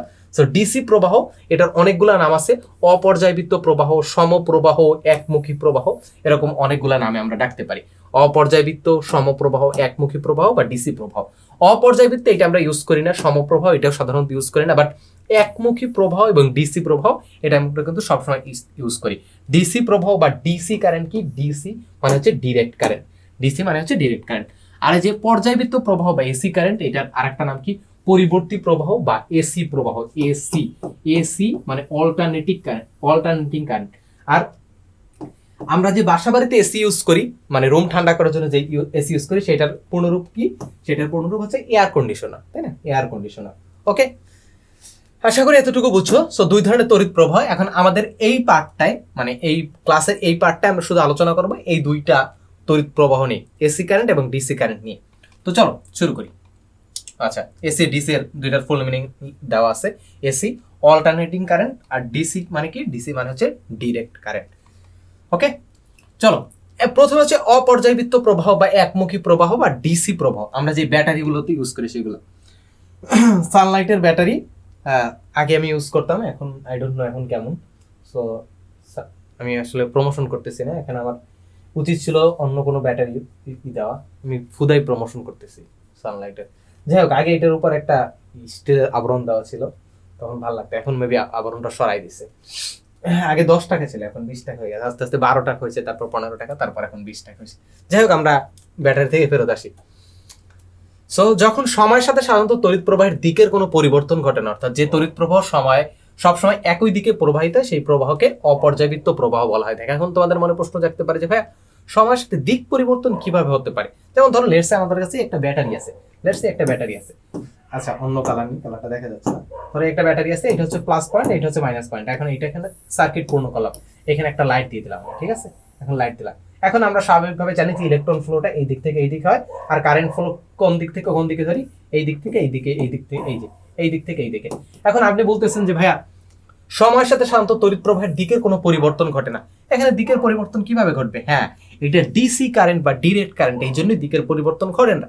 এসি কারেন্ট যখন আমরা দেখবো তখন দেখবো যে এটার দিকের পরিবর্তন ঘটে, কখনো এই দিকে যায়, কখনো এই দিকে যায়, কখনো এই দিকে যায়, কখনো এই দিকে যায়। ওকে, আশা করি বুঝছো যে সময়ের সাথে সাধারণত তড়িৎ প্রবাহের দিকের কোনো পরিবর্তন ঘটে না, অর্থাৎ যে তড়িৎ প্রবাহ সবসময় একই দিকে প্রবাহিত হয় সেই প্রবাহকে কি বলা হয় থাকে? অপর্যায়বৃত্ত প্রবাহ বা ডিসি প্রবাহ বা ডিসি কারেন্ট। ওকে, আমরা এতটুকু বুঝছি, ডিসি প্রবাহ বুঝছি। এরপর ডিসি প্রবাহের আরেকটা বৈশিষ্ট্য কি, তড়িৎ কোষ বা ব্যাটারি ক্ষেত্রে ব্যাটারি থেকে অপর্যায়বৃত্ত প্রবাহ পাওয়া যায়। তড়িৎ কোষ বা ব্যাটারি এগুলো থেকে, যে ব্যাটারি থেকে আমরা অপর্যায়বৃত্ত প্রবাহ পাই। আবার হচ্ছে ডিসি জেনারেটর আছে। আমরা যে সাধারণ যে জেনারেটরগুলো দেখি ওগুলো সবসময় হচ্ছে এসি জেনারেটর, বাট আগেকার দিনে যখন হচ্ছে মানে ইলেকট্রিসিটির এত উন্নতি হয় নাই তখন কিন্তু ডিসি জেনারেটর ব্যবহার করা হতো। ওই যে কি বলে এডিসন আর টেসলা তাদের ভিতরে একটা মারামারি হচ্ছিল। মারামারি বলতে ওরকম ডিরেক্ট মারামারি না, এরকম তোমার ফ্রেন্ডের সাথে যে মারামারি করো ওই মারামারি না, মনস্তাত্ত্বিক লড়াই বা বিজনেসের লড়াই যেটাকে বলা যেতে পারে সেটা। সো টেসলা হচ্ছে এসি কারেন্ট বা অল্টারনেটিভ কারেন্টের পক্ষে ছিল, আর হচ্ছে এডিসন হচ্ছে ডিসি কারেন্টের পক্ষে ছিল। সো এই দুইজনের মারামারি হইতো। মারামারি বলতে একজন আরেকজনকে মানে কি বলে একজন আরেকজনের থিওরিকে ভুল প্রমাণ করার চেষ্টা করতো।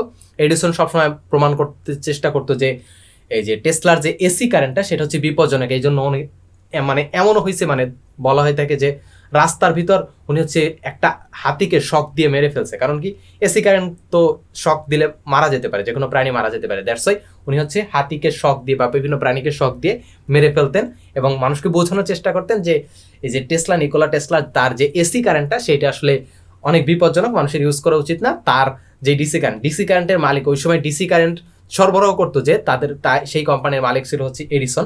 সো এডিসন আসলে মানে সবাইকে বোঝানোর চেষ্টা করতেন যে তার ডিসি কারেন্টটা ভালো এবং সেটা নেওয়ার জন্য। সো বিজনেসের ক্যাজাল বিজ্ঞানীদের ভিতরে আমরা ভাবি সবসময় যে বিজ্ঞানীরা খুব ভালো মানুষ, তারা শুধু জ্ঞান চর্চা করে, ব্যাপারটা এরকম না। তাদের ভিতর তারাও মানুষ, তাদেরও লোভ আছে, তাদেরও মানে আর্থিক চাহিদা আছে, সব ধরনের জৈবিক চাহিদা বলো আর্থিক চাহিদা সে সব কিছুই আছে। তো তারাও এগুলোর থেকে বাইরে না। তোমাদের হয়তো অনেকভাবে বোঝানোর চেষ্টা করা হয় বিজ্ঞানীরা মানে কি বলে সুপার হিউম্যান লেভেলের কিছু একটা বা ফেরেশতা লেভেলের কিছু একটা, আসলে ব্যাপারটা ওই রকম না। বিজ্ঞানীদের ভিতর দোষগুণ সবকিছু থাকতে পারে, তারাও মিথ্যা ছড়াতে পারে। হ্যাঁ, বিজ্ঞানীরা সত্যি খোঁজার চেষ্টা করে, লজিক খোঁজার চেষ্টা করে বা যুক্তি খোঁজার চেষ্টা করে, তার পাশাপাশি তারাও খারাপ কাজ করতে পারে, তারাও মিথ্যা ছড়াতে পারে। যাই হোক, আমরা ওই বিষয় না যাই। সো ডিসি জেনারেটর সাহায্যে তড়িৎ প্রবাহ পাওয়া যায়। এই প্রকার তড়িৎ প্রবাহ বা ডিসি তড়িৎ প্রবাহ বা ডিরেক্ট কারেন্ট উৎপন্ন করা যায়।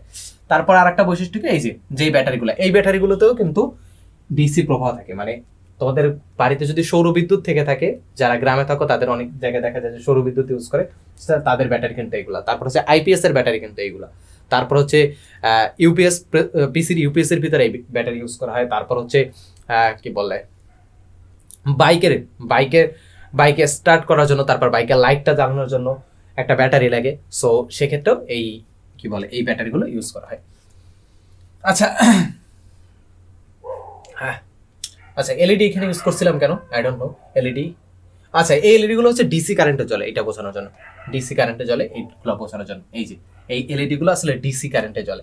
এখন বলতে পারো যে ভাই আমরা তো দেখি ডিরেক্টলি আমরা এসি কারেন্ট থেকেই আমরা এই লাইটগুলো জ্বালাই। ব্যাপারটা এরকম না। আমরা যে ফোনে চার্জ দিই, ফোনের ভিতরে চার্জারটার এত বড় যেটা থাকে সেটা কি করে আসলে, ওইটার ভিতরে একটা ট্রান্সফরমার থাকে, সেটা কি করে এসি কারেন্ট যেটা শক দেয় ওইটাকে ডিসি কারেন্টে রূপান্তর করে, তারপর ফোনে চার্জ দেওয়া হয়। লাইটের ক্ষেত্রেও সেম, যে কোনো ইলেকট্রনিক ডিভাইসের ক্ষেত্রেও দেখবা ম্যাক্সিমাম ক্ষেত্রেই যে কোনো একটা ডিভাইস থেকে সেইটা কি এসি কারেন্টের সাথেই আমরা ডিরেক্টলি কানেক্ট করি, বাট ওই এসি কারেন্টটাকেও ডিসি কারেন্টে রূপান্তর করে, তারপর হচ্ছে আমাদেরকে দেয়। দ্যাটস ওয়াই এইগুলা এইভাবে জ্বলতে পারে বা এইভাবে কাজ করে। তো কম্পিউটারের ক্ষেত্রেও সেম। এই যে এইখানে সবগুলো, যে একটা হচ্ছে মোস্ট প্রবলি কোন জায়গা থেকে নিয়েছিলাম মনে নেই এটা। সো এখানে দেখো সবগুলো পার্টস বা সবকিছু কিন্তু ডিসি কারেন্টে কাজ করে, ম্যাক্সিমাম জিনিসই ডিসি কারেন্টে কাজ করে। বাট আমরা ডিসি কারেন্টে কিভাবে পাই, আমরা তো দেখি কি বলে কম্পিউটার বা ল্যাপটপ যাই বলি, আমরা ডিরেক্টলি হচ্ছে চার্জ দিই বা ডিরেক্টলি কম্পিউটার সাথে কানেক্ট করি। এটা মোস্ট প্রবলি কম্পিউটারের একটা মাদারবোর্ডের কোনো একটা পার্টের ছবি। সো ডিরেক্টলি কারেন্ট থেকে আমরা চালাই। বাট এইখানের ক্ষেত্রে কি হয়, পাওয়ার সাপ্লাই থেকে একটা পাওয়ার সাপ্লাইটা কি করে এসি কারেন্টকে ডিসি কারেন্টে রূপান্তর করে, তারপর এখানে কারেন্টটা সাপ্লাই করে। ওকে, এই যে পাওয়ার সাপ্লাই যেগুলো আছে, এই পাওয়ার সাপ্লাইগুলো এই যে এইখান থেকে একটা হচ্ছে পোর্ট থাকে, যে পোর্টে আমরা হচ্ছে এসি কারেন্ট দিই, আর এইখান থেকে অনেকগুলো এই যে পোর্ট থাকে যেগুলো থেকে ডিসি কারেন্ট বের হয় বা ডিরেক্ট কারেন্ট বের হয়। ওকে, আরেকটু আগে যেটার কথা বলছিলাম যে ডিসি জেনারেটর, এই যে প্রাচীন যুগের ডিসি জেনারেটর, এগুলোর মাধ্যমে আসলে ডিসি কারেন্ট উৎপন্ন করা হতো। আর এখন যে জেনারেটরগুলো দেখি, এই যে এগুলো হচ্ছে সব ডিসি জেনারেটর। প্রাচীন যুগে যেগুলো ইউজ করা হতো ডিসি জেনারেটর, এগুলো আসলে সাধারণ মানুষ ইউজ করতে পারতো না। এখন যেমন আমরা চাইলে একটা যে কোনো একটা মিডল ক্লাস ফ্যামিলিও, কারণ একটা ছোট জেনারেটর দাম কত 14-15, বেশি 30-40 এরকমই তো ছোট, মানে বাসা বাড়িতে ইউজ করার জন্য যে জেনারেটরগুলো সেগুলো। সো এগুলো এমনিতেই কিনতে পারি আমরা। বাট তখনকার দিনে এগুলো খুবই উচ্চ মূল্য ছিল, মানে তখনকার হিসাবে খুবই বেশি দামি ছিল। তখন জমিদাররা বা রাজা বাদশারা বা তখন তো প্রধানমন্ত্রী ছিল না, রাজা বাদশাহ এই টাইপের মানুষজন তখন ইউজ করতো এই যে ডিসি জেনারেটরগুলো। তখন ডিসি জেনারেটরের জন্য ডিসি ফ্যান ছিল, ডিসি ফ্যান, এখন যেগুলো ফ্যানগুলো আছে ওগুলো কিন্তু এসি কারেন্টের ফ্যান। আচ্ছা, যেটা বলছিলাম যে কিছু কিছু জিনিস কিন্তু আবার ডিরেক্টলি এসি কারেন্টই চলে, যেমন হচ্ছে ফ্যান কিন্তু ডিরেক্টলি এসি কারেন্টে চলে, কারণ কি ফ্যানের মোটরটা হচ্ছে এসি কারেন্টের জন্যই বানানো। সো এরকম কিছু ডিভাইস আছে যেগুলো হচ্ছে ডিরেক্টলি এসি কারেন্টে চলে। তারপর হচ্ছে তোমাদের যে হিটারটা, তারপর হচ্ছে কি বলে গিজার, তারপর হচ্ছে এই টাইপের জিনিসগুলো, রাইস কুকার, এগুলো কিন্তু সম্পূর্ণ এসি কারেন্টে মানে কি বলে ডিরেক্টলি এসি কারেন্টে চলে। এইগুলোকে কিন্তু আবার কি বলে ডিসি কারেন্টে কনভার্ট করতে হয় না। আমার কথা স্লিপ করতেছে, আবার রাত হইলে ভাই, বেশি রাত হয়ে গেলে আমার অট স্লিপ করে। যাই হোক, যেটা বলছিলাম, সো এটা হচ্ছে একটা ডিসি জেনারেটর। DC generator. আর এগুলো কি, এগুলো আমরা যেগুলো ইউজ করি, যে জেনারেটরগুলো, এই সাধারণ জেনারেটরগুলো, এগুলো হচ্ছে এসি জেনারেটর। এই যে আগেকার দিনে প্রাচীন যুগে এই ফ্যানগুলো ইউজ করা হতো। এগুলো কি, এগুলো হচ্ছে ডিসি ফ্যান, যেগুলো ব্যাটারি দিয়ে চালানো হতো। আবার হচ্ছে ওই যে ডিসি জেনারেটর যেগুলো, ওগুলো দিয়েও চালানো যাইতো। এখনকার দিনে ফ্যানগুলো কি, সবগুলো হচ্ছে এসি কারেন্টে চলে, সেগুলো ডিরেক্টলি এসি কারেন্টে চলে। ওগুলো কিন্তু আবার কোনো কনভার্টার থাকে না, যেটা হচ্ছে মানে এসি কারেন্টকে আবার ডিসি কারেন্টে কনভার্ট করে। ব্যাপারটা কিন্তু এরকম ঘটে না। ওকে, আচ্ছা, এই যে রাজা বাদশাদের আমলের দেখেই বোঝা যাচ্ছে মোস্ট প্রবাবলি আহসান মঞ্জিলে আছে। তো এরপর হচ্ছে অপর্যায়, আচ্ছা ডিসি প্রবাহ তো এইটা কেন আসলো? আচ্ছা, ডিসি প্রবাহ শেষ হলো, এখন হচ্ছে এসি প্রবাহ। আমি বলে এটা করছি এসি প্রবাহ। সো এসি কারেন্টের উদাহরণ হচ্ছে এইগুলা। এসি কারেন্ট, এই যে লাইনের যে কারেন্টগুলো এসি কারেন্ট, এবং এসি কারেন্টে যেই লাইটগুলো জ্বলে।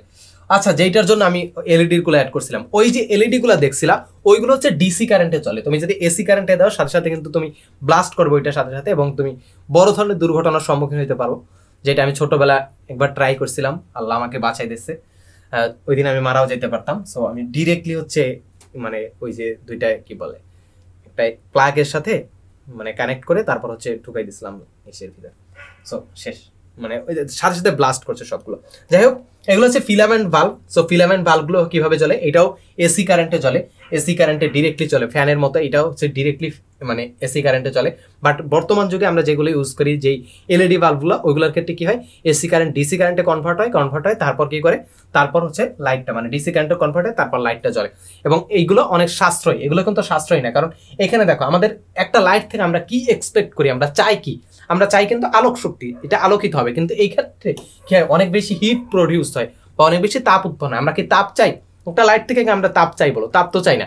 কিন্তু এই যে বিদ্যুৎ শক্তিটা, সেটা কিন্তু কিসে কনভার্ট হয়, আলোক শক্তিতে রূপান্তরিত হয়, আর কিসে রূপান্তরিত হয়, তাপ শক্তিতে রূপান্তরিত হয়। কিন্তু এখানে তাপ শক্তিতে আমাদের কোনো কাজে লাগে না, অনেক ক্ষেত্রে আমাদের আরো বিরক্ত করে। যেমন গরমের সময় ধরো 4-5টা লাইট লাগে, আমি যদি এই লাইট লাগাই তখন কি হবে, অনেক বেশি তাপ উৎপন্ন হবে, সো আমাদের আরো ক্ষতি করবে। সো দ্যাটস ওয়াই আমরা কি ইউজ করি, যে কি বলে এলইডি বাল্বগুলো ইউজ করি। এখন যে বাল্বগুলো আছে সেগুলো খুললে দেখবা ভিতরে হচ্ছে অনেকগুলো এলইডি বাল্ব থাকে, এবং পিছনে দেখবা ছোট একটা সার্কিটের মতো আছে। ওই সার্কিটটা কি করে, এসি কারেন্টকে ডিসি কারেন্টে রূপান্তর করে, এবং ওই ডিসি কারেন্ট দিয়ে ওই এলইডি গুলো জ্বলে। ওকে, এসি ডিসির ক্যাচাল শেষ করি আমরা। ওকে, ও আচ্ছা, অপর্যাবৃত্ত প্রবাহ বা একমুখী প্রবাহ ডিসি প্রবাহের মানে একটা গ্রাফ আছে।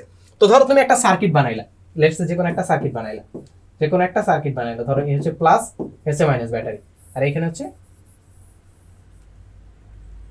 একটা লাইট দিলা। ওকে, এখন কি সময়ের সাথে একটা গ্রাফ আঁকলা, এই গ্রাফের এক্স অক্ষে দিলে টি এবং ওয়াই অক্ষে দিলে কি আই, মানে তড়িৎ প্রবাহ আই দিলা। এখন এখানে একটা এমিটার দিলে, এমিটার কি এটা জেনে রাখো, এমিটার হচ্ছে বিদ্যুৎ প্রবাহ মাপে যে যন্ত্র দ্বারা, সেটাকে এমিটার বলা হয়। আমরা একটু পরে কয়েকটা স্লাইড পরে আমরা হচ্ছে মানে কয়েকটা টপিক পরে আমরা এমিটারের ব্যাপারে পড়বো। সেখানে ধরো একটা এমিটার লাগাইলাম, এমিটার কি বললো 1 সেকেন্ড যখন সময়, এমিটার দিয়ে তুমি মাপতেছো, তুমি ঘড়ি ধরে আসো, কোন স্টপওয়াচ বা ঘড়ি ধরে আসো, তুমি মাপতেছো যে 1 সেকেন্ড পর বা 2 সেকেন্ড পর বা 3 সেকেন্ড পর কি হচ্ছে সেটা মাপতেছো। সো ধরো 1 সেকেন্ড পর, এখানে 1 সেকেন্ড বা 2 second, 3 second, 4 second, 5 second, 6 second, এরকম সময় তো এইভাবেই যায়, তাই না? তাহলে 1 সেকেন্ড সময় তুমি দেখলা এমিটার দিয়ে দেখলা এই সার্কিটটা দিয়ে 5 এম্পিয়ার কারেন্ট প্রবাহিত হচ্ছে। এখানে দেখলা 5 এম্পিয়ার কারেন্ট প্রবাহিত হচ্ছে, তো 5 এর জায়গায় দাগ দিলা এখানে একটা।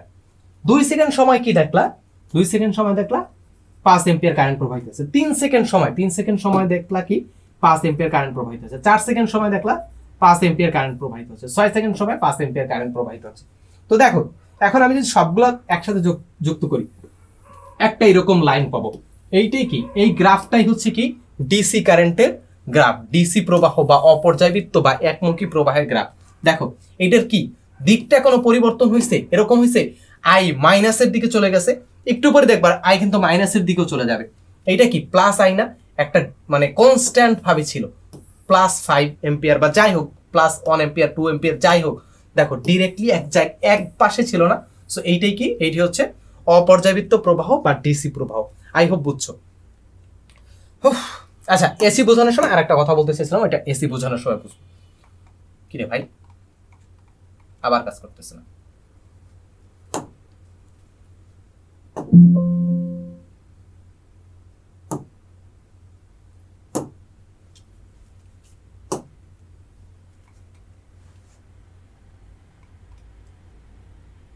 ওকে, এই যে এরকম আই ভার্সেস টি, এগুলোকে আই ভার্সেস টি গ্রাফ বলে। এগুলোকে কি বলে?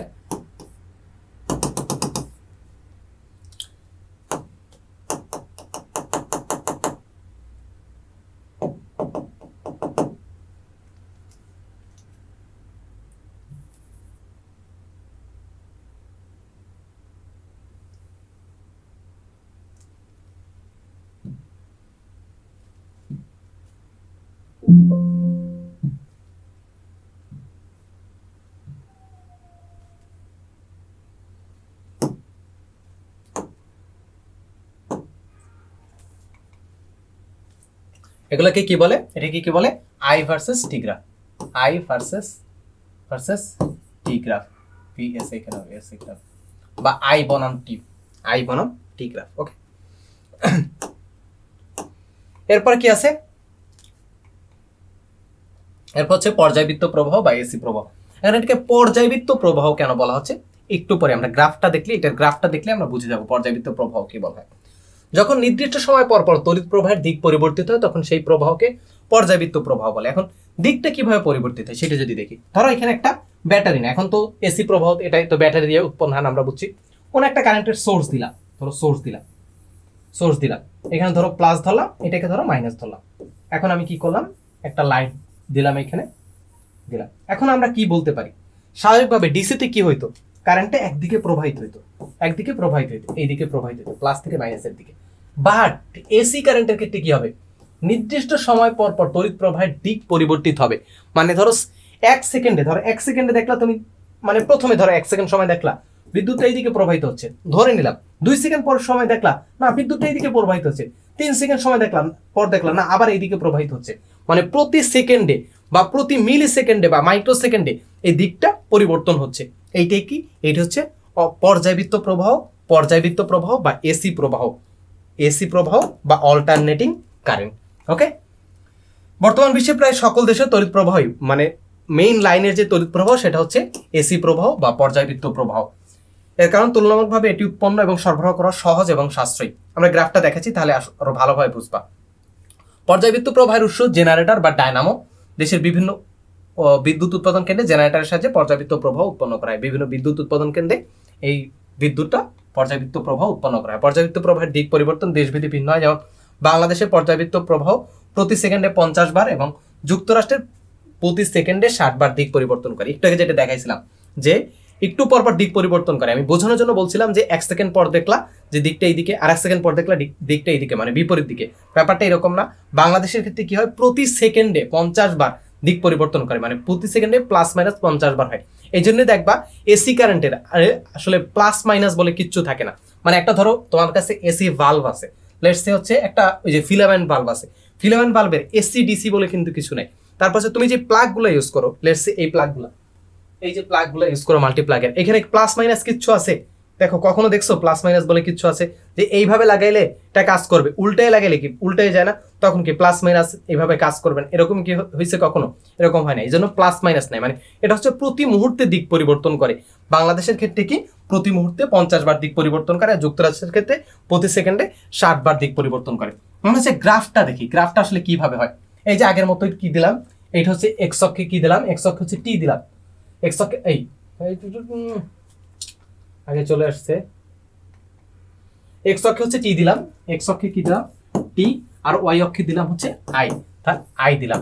তাহলে তার মানে এদিকে কি, এদিকে হচ্ছে আই, এদিকে হলে প্লাস, আর এদিকে কি মাইনাস আই, এদিকে হচ্ছে প্লাস আই, এদিকে মাইনাস আই।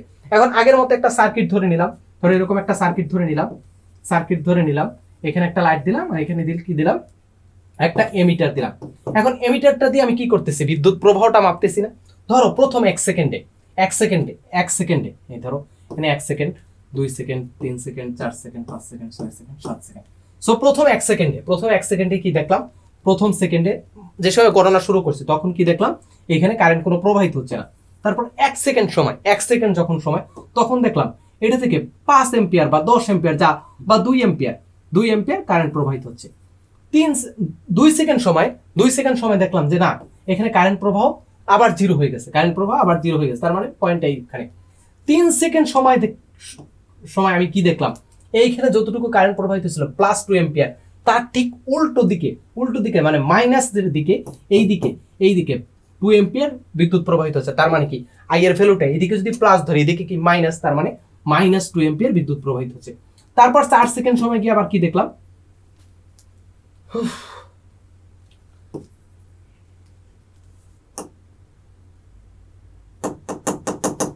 4 সেকেন্ড সময় গিয়ে কি দেখলাম, বিদ্যুৎ প্রবাহ আবার হচ্ছে +2 এম্পিয়ার হচ্ছে। 5 সেকেন্ড সময় গিয়ে 0 এম্পিয়ার হচ্ছে। 5 সেকেন্ড সময় গিয়ে দেখলাম আবার +2 এম্পিয়ার হচ্ছে। 6 সেকেন্ড সময় গিয়ে দেখলাম 0 এম্পিয়ার হচ্ছে। তো এগুলো সবগুলোকে যদি আমি যোগ করি, দেখো কি পাই, একটা এইরকম স্পন্দন গতির মতো এরকম একটা ওয়েভ বা তরঙ্গ পাই। এইটাই কি এসি কারেন্ট বা অল্টারনেটিং কারেন্ট। দেখো একটা সময়, এখন আমি এখানে তো 1 সেকেন্ড 2 সেকেন্ড ধরেছি, এটা 1 সেকেন্ড 2 সেকেন্ড না, এটা প্রতি মুহূর্তে। ধরো 1 সেকেন্ডের 50 ভাগের 1 ভাগ সময় কি বলে 1 সেকেন্ডে, প্রতি সেকেন্ডে 50 বার দিক পরিবর্তন করে। তাহলে এইখানে যদি 1 সেকেন্ড হয়, ধরো এইটা এই পর্যন্ত 1 সেকেন্ড, তাহলে এতটুকুর ভিতরে হচ্ছে 50 বার এরকম 50টা ওয়েভ দিবে, মানে 50 বার দিক পরিবর্তন করবে। কারণ কি, এখানে ধরো 1 সেকেন্ড ধরছিলাম, 1 সেকেন্ড সময় দেখছি এখানে +2 এম্পিয়ার বা একদিকে 2 এম্পিয়ার বিদ্যুৎ প্রবাহিত হচ্ছে। আবার একটু পরেই, কয়েক সেকেন্ড পরে এখানে কি দেখলাম, এখানে -2 বা তার বিপরীত দিকে বিদ্যুৎ প্রবাহিত হচ্ছে। সো এইটা কি বলা হয় থাকে, এসি কারেন্ট বা অল্টারনেটিং কারেন্ট। আর এটাকে পর্যায়বৃত্ত প্রবাহ কেন বলা হয়? পর্যায়বৃত্ত মানে হচ্ছে একটা নির্দিষ্ট সময় পরপর যেটা রিপিট হয়, দেখো একটা নির্দিষ্ট সময় পরপর এটা রিপিট হচ্ছে না, সেই জন্য এটাকে বলা হয় থাকে পর্যায়বৃত্ত। এই দেখো একটা নির্দিষ্ট সময় পরপর কিন্তু এটা রিপিট হচ্ছে।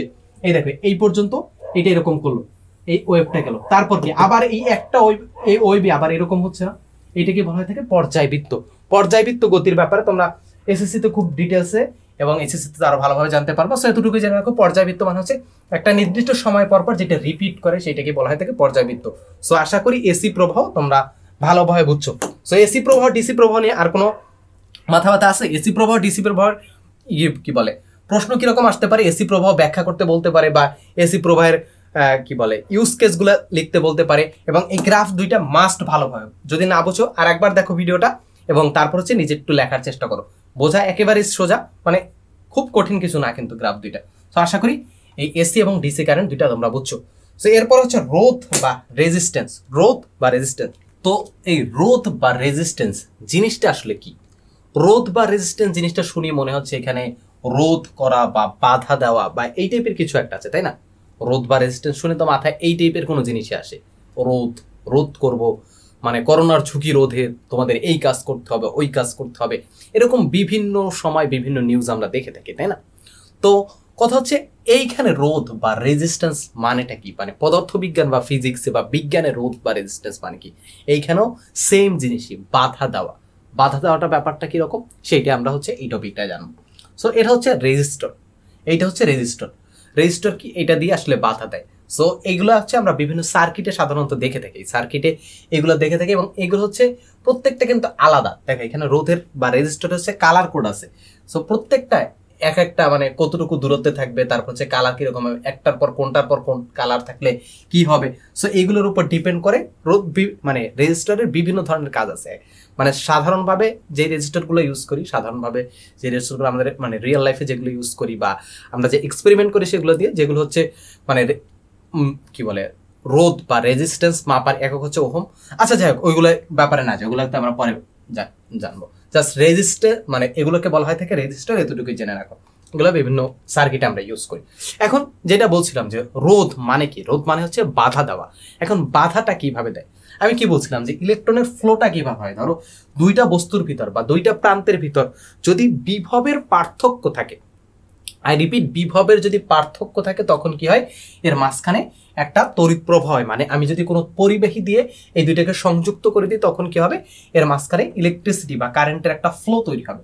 এখন দেখো এটা তো একটা পদার্থ, এর ভিতর পরমাণু আছে, কোটি কোটি পরমাণু আছে, এবং এখানে আমি যেটা বলছিলাম যে মুক্ত ইলেকট্রন বা ইলেকট্রনের সাগর থাকে যেটাকে বলি। সো মুক্ত ইলেকট্রনগুলো এখান থেকে এখানে যখন যাবে, এটা কি একটু বাধার সম্মুখীন হবে না?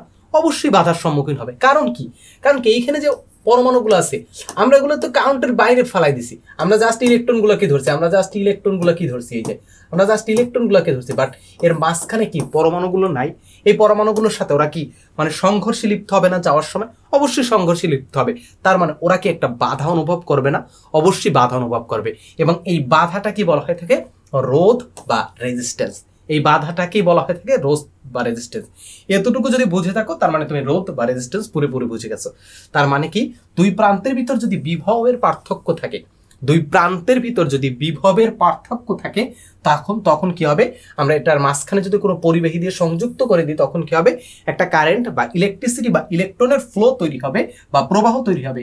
কিন্তু সেই প্রবাহ যখন তৈরি হবে তখন কি হবে, সেই প্রবাহ তৈরি হওয়ার সময় এই ইলেকট্রনগুলো যে প্রবাহিত হবে ও একটা বাধার সম্মুখীন হবে, মানে অনুপরমাণুগুলোর সাথে সংঘর্ষে লিপ্ত হবে। সংঘর্ষগুলোর কারণে একটা বাধার সম্মুখীন হবে।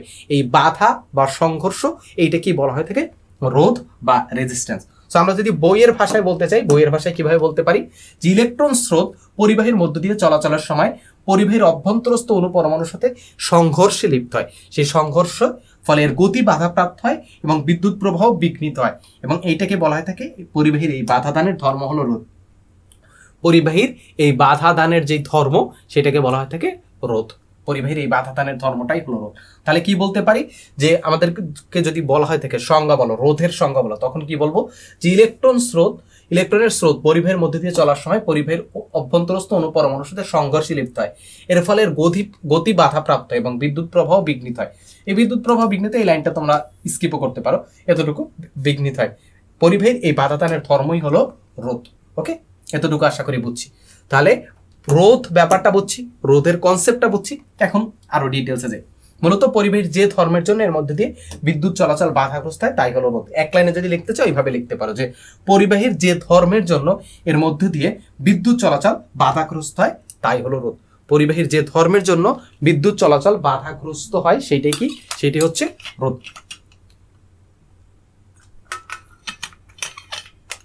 সরি, ওকে, এরপরে কি আছে দেখি। এই দেখো এখানে সুন্দর একটা মিম আছে, এই মিমটা দিয়ে তোমরা আসলে পুরোপুরি ইলেকট্রিসিটিটা পুরোপুরি বুঝতে পারো। আমরা কি বলছিলাম একটু আগে, যে কোনো দুইটা প্রান্তের মধ্যে যদি বিভবের পার্থক্য থাকে তখন কি হবে, বিভব পার্থক্যের জন্য তড়িৎ প্রবাহিত হয়। এবং তড়িৎ প্রবাহের একক কি, তড়িৎ প্রবাহটা যেটা হয় সেটা কি, তো ধরো দুইটা প্রান্ত, এই দুইটা প্রান্ত আছে, দুইটা প্রান্তে বিভবের পার্থক্য। এখন বিভবের একক কি, বিভব পার্থক্যের একক কি, ভোল্ট। এবং যে কারেন্টের ফ্লোটা হয়, তড়িৎ প্রবাহিত হয়, তড়িৎ প্রবাহের একক কি, এম্পিয়ার। তড়িৎ প্রবাহের একক কি, এম্পিয়ার। এবং যে বাধাটা দেয় সেটা কি, বাধাটা হচ্ছে রেজিস্ট্যান্স বা রোধ। সেইটার একক কি, সেইটার একক হচ্ছে ওহম। আমরা জেনে রাখি সেইটার একক হচ্ছে ওহম। এইভাবে প্রকাশ করি, ওহমকে এইভাবে প্রকাশ করি। এখন দেখো এই মিমটা দিয়ে একেবারে ডিরেক্টলি খুব সুন্দরভাবে বোঝা যাচ্ছে না। ভোল্ট ভি কি, বিভব পার্থক্যটার কারণেই কিন্তু আসলে তড়িৎটা প্রবাহিত হয়। তার মানে এই যে তড়িৎ প্রবাহ সেটা কি, সেটা হচ্ছে এম্পিয়ার, সেটার একক হচ্ছে এম্পিয়ার। তাহলে এম্পিয়ারকে কে ধাক্কা দিচ্ছে, ভোল্ট বা বিভব পার্থক্যটা। সো বিভব পার্থক্যটা ধাক্কা দিচ্ছে, এই জন্য হচ্ছে তড়িৎটা প্রবাহিত হতে চাচ্ছে, কিন্তু এটাকে বাধা দিচ্ছে কে, ওহম বা রোধ বাধা দিচ্ছে। তার মানে বিভব পার্থক্য ঠেলতেছে, যেন বিদ্যুৎ প্রবাহিত হচ্ছে, এবং বিদ্যুৎ প্রবাহটা কি, এম্পিয়ার দিয়ে প্রকাশ করি। সো বিদ্যুৎ প্রবাহটা এইভাবে হতে চাচ্ছে এবং এখানে বাধা দিচ্ছে কে, ওহম। তার মানে ইলেকট্রিসিটি একেবারে একটা মিমের মাধ্যমে আমরা বুঝাই দিলাম। ইলেকট্রিসিটি ফুললি বুঝে গেছি জাস্ট একটা মিম দিয়ে আমরা। ওকে, সো এটা মনে রাখবা পরীক্ষা লেখার জন্য, যে পরিবাহীর যে ধর্মের জন্য এর মধ্য দিয়ে বিদ্যুৎ চলাচল বাধাগ্রস্ত হয় তাই হলো রোধ। তাই হলো রোধ। ভাই আজকে এটা এরকম কেন করতেছে পাওয়ার পয়েন্টে আমি বুঝতেছি না। বোর্ডে কিছু করতেছে না, বাট পাওয়ার পয়েন্টে এরকম করতেছে। মানে পিসি 2-3 দিন পর্যন্ত ওপেন ছিল, এই জন্য হয়েছে এরকম।